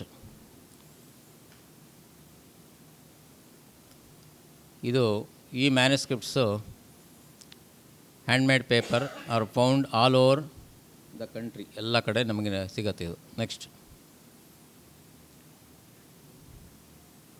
brief note preparation of support. ಇದನ್ನು ಹೇಗೆ ರೆಡಿ ಮಾಡ್ಕೊತಾ ಇದ್ದರು, ಹ್ಯಾಂಡ್ ಮೇಡ್ ಪೇಪರ್ನ ಹೆಂಗೆ ತಯಾರಿಸ್ತಾರೆ ಅದ್ರ ಬಗ್ಗೆ, ಅದ್ರ ಮೇಲೆ ರೈಟಿಂಗ್ ಹೇಗೆ ಮಾಡ್ತಾಯಿದ್ರು ಅನ್ನೋದ್ರ ಬಗ್ಗೆ ಸಂಕ್ಷಿಪ್ತವಾಗಿ ಒಂದು ವಿವರಣೆಯನ್ನು ಕೊಟ್ಟಿದೆ. ನೆಕ್ಸ್ಟ್,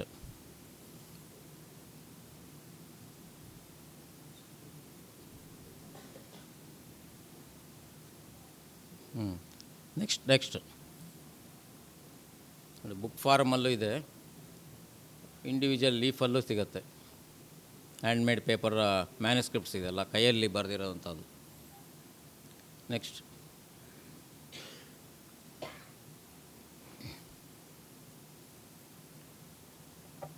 ನೋಡಿ, name of hand made papers. ಬೇರೆ ಬೇರೆ ಹ್ಯಾಂಡ್ ಮೇಡ್ ಪೇಪರ್ಸ್ ನಮ್ಮಲ್ಲಿ ಸಿಗ್ತಾಯಿತ್ತು.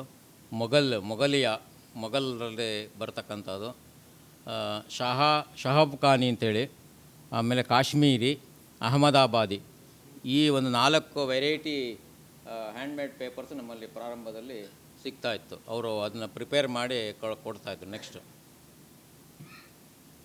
Next Ishwar Shahi paper, Sanganer. Next, Nepali, Japanese.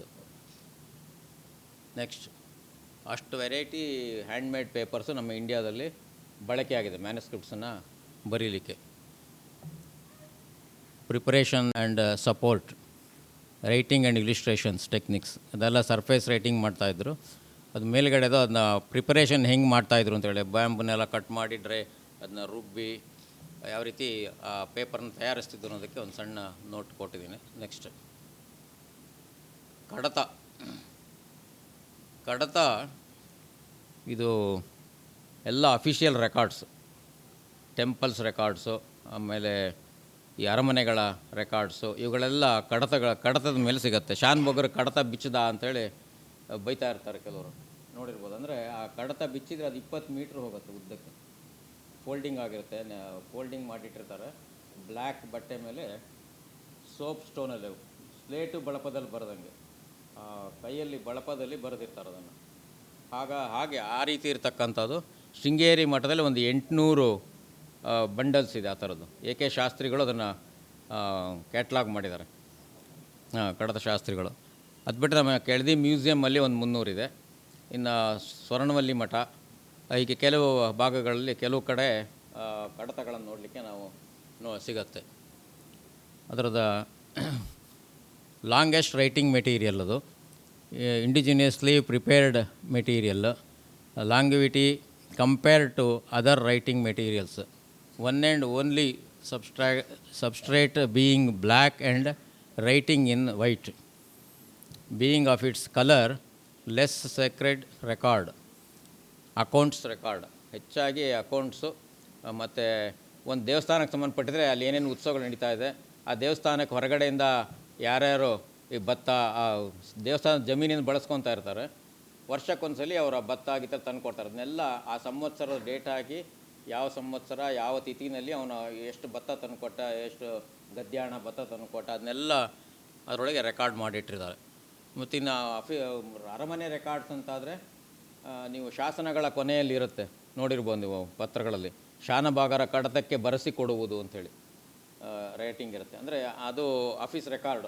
ಆ ಶಾನಭಾಗರ ಕಡತಕ್ಕೆ ಅದನ್ನು ರೆಕಾರ್ಡ್ ಮಾಡಿಕೊಂಡು ಪತ್ರವನ್ನು, ತಾಮ್ರ ಪತ್ರ ಆಗಿರ್ಬೋದು, ಇನ್ನೇನೋ ಒಂದು ರೆಕಾರ್ಡನ್ನು ನಮಗೆ ಕೊಡ್ತಾಯಿದ್ರು. ಆ ಥರದ ಒಂದು ಮೆಟೀರಿಯಲ್ ಇದು, ರೈಟಿಂಗ್ ಮೆಟೀರಿಯಲ್. ನೆಕ್ಸ್ಟ್ ಇದು ಕಡತ ಈ ಥರ ಇರುತ್ತೆ. ಅದು ಫೋಲ್ಡ್ ಮಾಡಿದ್ರೆ ಒಂದು 20, ನೆಕ್ಸ್ಟ್ ತೋರಿಸ್ತೀನಿ ಅದು. ನೆಕ್ಸ್ಟ್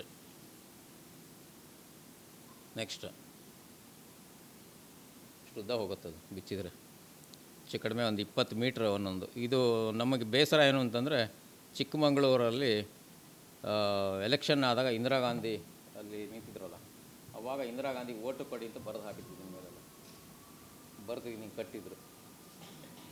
ಅದೆಲ್ಲ ಕಣ್ಣಲ್ಲಿ ನೀರು ಬರೋವಂಥ ವಿಚಾರಗಳು. ಸರ್ಕಾರಿ ಅಧಿಕಾರಿಗಳು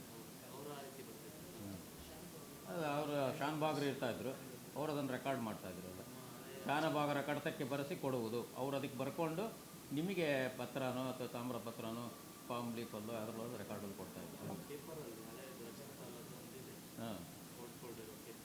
ಪೇಪರ್ಲ್ಲೂ ಇರುತ್ತೆ,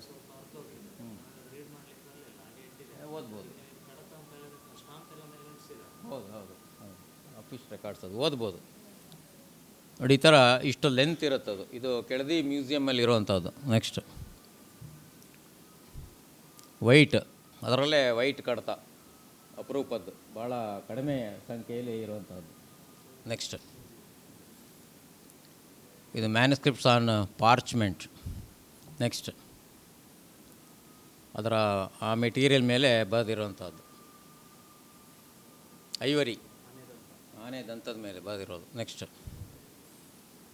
ಮೆಟಲ್. ನೆಕ್ಸ್ಟ್ ಬ್ಯಾಂಬೂ ಲೀಫ್, ಬಿದಿರಿನ ಎಲೆಯ ಮೇಲೆ ಬರೆದಿರುವಂಥ ಮ್ಯಾನುಸ್ಕ್ರಿಪ್ಟ್. ನೆಕ್ಸ್ಟ್ ಕ್ಲಾತ್, ಬಟ್ಟೆ ಮೇಲೆ. Next manuscripts are different sizes and shapes. Next fish shape.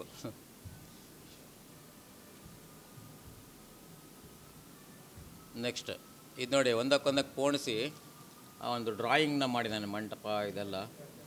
ಅದಕ್ಕೆ ಒಂದಕ್ಕೊಂದಕ್ಕೆ ಹೊಲಿಗೆ ಹಾಕಿ ಇದು ಮಾಡಿದ್ದಾರೆ ಅದನ್ನು. ನೆಕ್ಸ್ಟ್ ಅದರದ್ದೇ ಬೇರೆ ಬೇರೆ ಇದು ಇದರಲ್ಲೆಲ್ಲ ಲೈನ್ ಡ್ರಾಯಿಂಗ್ಸ್ ಮಾಡ್ಕೊಂಡಿದ್ದಾರೆ. ನೆಕ್ಸ್ಟ್ ಈ ಥರ ಇಲಿಸ್ಟ್ರೇಷನ್ಸು ಇದೆಲ್ಲ ನೋಡಲಿಕ್ಕೆ ಸಿಗತ್ತೆ ನಮಗೆ ಮ್ಯಾನುಸ್ಕ್ರಿಪ್ಟ್ಸಲ್ಲಿ. ನೆಕ್ಸ್ಟ್ ಸ್ಕ್ರೋಲ್, ನೀವು ಹೇಳಿದ್ರಲ್ಲ ಪೇಪರ್ ಈ ಥರ ಇರ್ತದೆ ಸ್ಕ್ರೋಲ್, ಇನ್ನೂ ಲೆಂತ್ ಹೋಗುತ್ತೆ ಅದು, ಪೇಪರ್ ಸ್ಕ್ರೋಲ್ ಅದು. ನೆಕ್ಸ್ಟ್ ಸಣ್ಣ ಹಸ್ತಪ್ರತಿ, ಸ್ವಲ್ಪ ದೊಡ್ಡದು, ಡಿಫ್ರೆಂಟ್ ಸೈಜಸ್ಸು, ಡಿಫ್ರೆಂಟ್ ಡಿಸೈನಲ್ಲಿ ಇರೋದಂಥ ಮ್ಯಾನುಸ್ಕ್ರಿಪ್ಟ್ಸು ನಾನು ನೋಡ್ಬೋದು. ನೆಕ್ಸ್ಟ್ ಶಿವಲಿಂಗದ ಟೈಪು. ನೆಕ್ಸ್ಟ್ ನೋಡಿ ಹೆಂಗಿದೆ, ಮೋದಕ ಕಂಡಂಗೆ ಕಾಣುತ್ತೆ, ಬಟ್ ಅದರ ಮೇಲ್ಗಡೆ ಅದು ಬಿಚ್ಚಿದರೆ ಒಳಗಡೆ ಓದಲಿಕ್ಕೆ ಮ್ಯಾನುಸ್ಕ್ರಿಪ್ಟ್ಸ್ ಇದೆ ಅದರಲ್ಲಿ. Next hanging type. ನೆಕ್ಸ್ಟ್ ಇದೆಲ್ಲ ಅದೇ. ನೆಕ್ಸ್ಟ್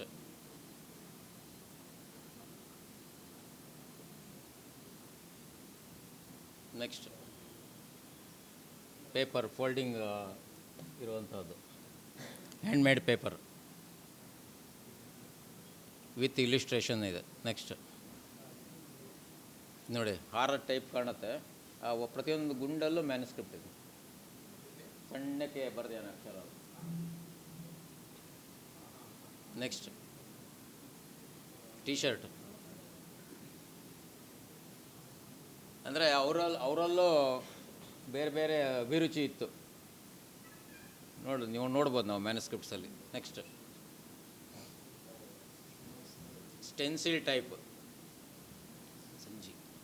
ಸ್ಟೆನ್ಸಿಲ್ ಕಟ್ಟಿಂಗ್ ಎಲ್ಲ ಬರ್ತಿತ್ತಲ್ಲ ಆ ಟೈಪ್ ಅದು.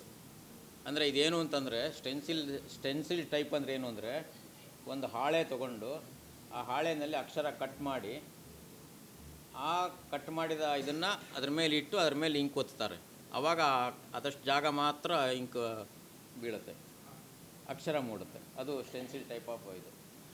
ಅಂದರೆ ನೀವು ಗೋಡೆ ಮೇಲೆಲ್ಲ ಬಾರ್ಡ್ರ್ ಹಾಕಿರ್ತಾರೆ ನೋಡ್ರಿ, ಸ್ಟೆನ್ಸಿಲ್ ಕಟ್ ಮಾಡಿ ಆನೆ ಚಿತ್ರ, ಬೇರೆ ಬೇರೆ ಡಿಸೈನ್ಸ್, ಬಳ್ಳಿ ಚಿತ್ರ ಎಲ್ಲ, ಆ ಟೈಪು ಇದು. Next Illustrated manuscripts. ನೆಕ್ಸ್ಟ್ ಇದೆಲ್ಲ ಜೈನ. ನೆಕ್ಸ್ಟ್ ಎಲ್ಲ ಇಲಿಸ್ಟ್ರೇಷನ್ಸ್ ಇದ್ರ ಮೇಲೆ ಮ್ಯಾನುಸ್ಕ್ರಿಪ್ಟ್ಸಲ್ಲಿ. ನೆಕ್ಸ್ಟ್ ಫರ್ಮಾನ್ಸ್, ನಮ್ಮ ಮುಸ್ಲಿಂ ಬಾಂಧವರದು ಫರ್ಮಾನ್ಸ್ ಎಲ್ಲ ಪೇಪರ್ ಮ್ಯಾನುಸ್ಕ್ರಿಪ್ಟ್ಸ್. ಹಿಂದಕ್ಕೆ ಹೋಗಿ, back side.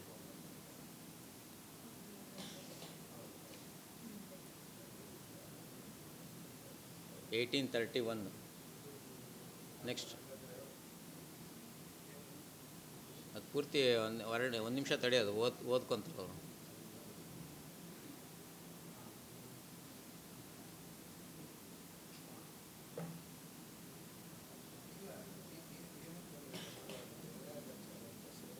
Next writing instruments, ಕಂಠ ಅಂತ ಹೇಳ್ತಾರಲ್ಲ, ಕಂಠಗಳು ಹೇಗಿತ್ತು ಅಂತೇಳಿ ಬರೆಯೋ ಬರವಣಿಗೆ ಕಂಠಗಳು ಬೇರೆ ಬೇರೆ ಸೈಜು, ಬೇರೆ ಬೇರೆ ಲೆಂತು, ಬೇರೆ ಬೇರೆ ಡಿಸೈನು ಎಲ್ಲ ಮಾಡ್ಕೊಂಡಿದ್ದಾರೆ ಕಂಠಗಳಲ್ಲಿ. ನೆಕ್ಸ್ಟ್ ನೋಡಿ ಇದೆಲ್ಲ ರೈಟಿಂಗ್ ಮೆಟೀರಿಯಲ್ಸ್, ಹೇಗೆ ಬರಿತಾಯಿದ್ರು ಅನ್ನೋದಕ್ಕೆ ಒಂದು ಉದಾಹರಣೆ. ನೆಕ್ಸ್ಟ್ ಬೇರೆ ಬೇರೆ ಟೈಪ್ ಆಫ್ ಕಂಠಾಸ್, ಇದೆಲ್ಲ ಎನ್ಗ್ರೇವ್ ಮಾಡುವಂಥ ವಸ್ತುಗಳು ಇದ್ರ ಮೇಲೆ, ಪಾಮ್ ಲೀಫ್ ಮೇಲೆ. Next method of writing on palm leaf. ನೋಡ್ರಿ ಆ ಉಗುರನ್ನ ಈ ಕಟ್ ಮಾಡಿಕೊಂಡು ಅದಕ್ಕೆ ಹಿಂಗೆ ಅದು ಕಂಠ ಆ ಕಡೆ ಈ ಕಡೆ ಅಲ್ಲಾಡ್ತಾ ಇದ್ದಾಗೆ ಅದಕ್ಕೆ ಗ್ರಿಪ್ ಮಾಡಿಕೊಂಡು ಬರಿತಾ ಇದ್ದರು. ನೆಕ್ಸ್ಟ್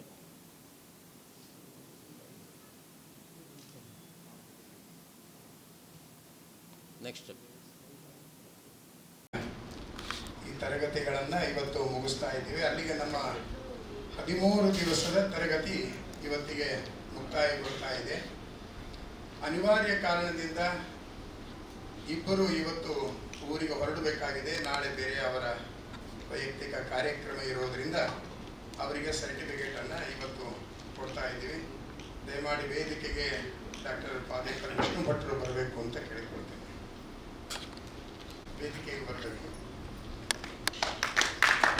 ಹಾಗೆ ಅರವಿಂದ ಶಾಂತಿ ಅವರು ವೇದಿಕೆಗೆ ಬರಬೇಕು.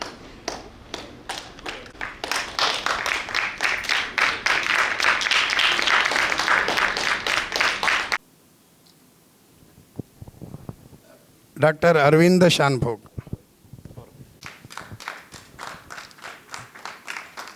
ಒಮ್ಮೆ ಚೆಕ್ ಮಾಡ್ಕೊಂಡು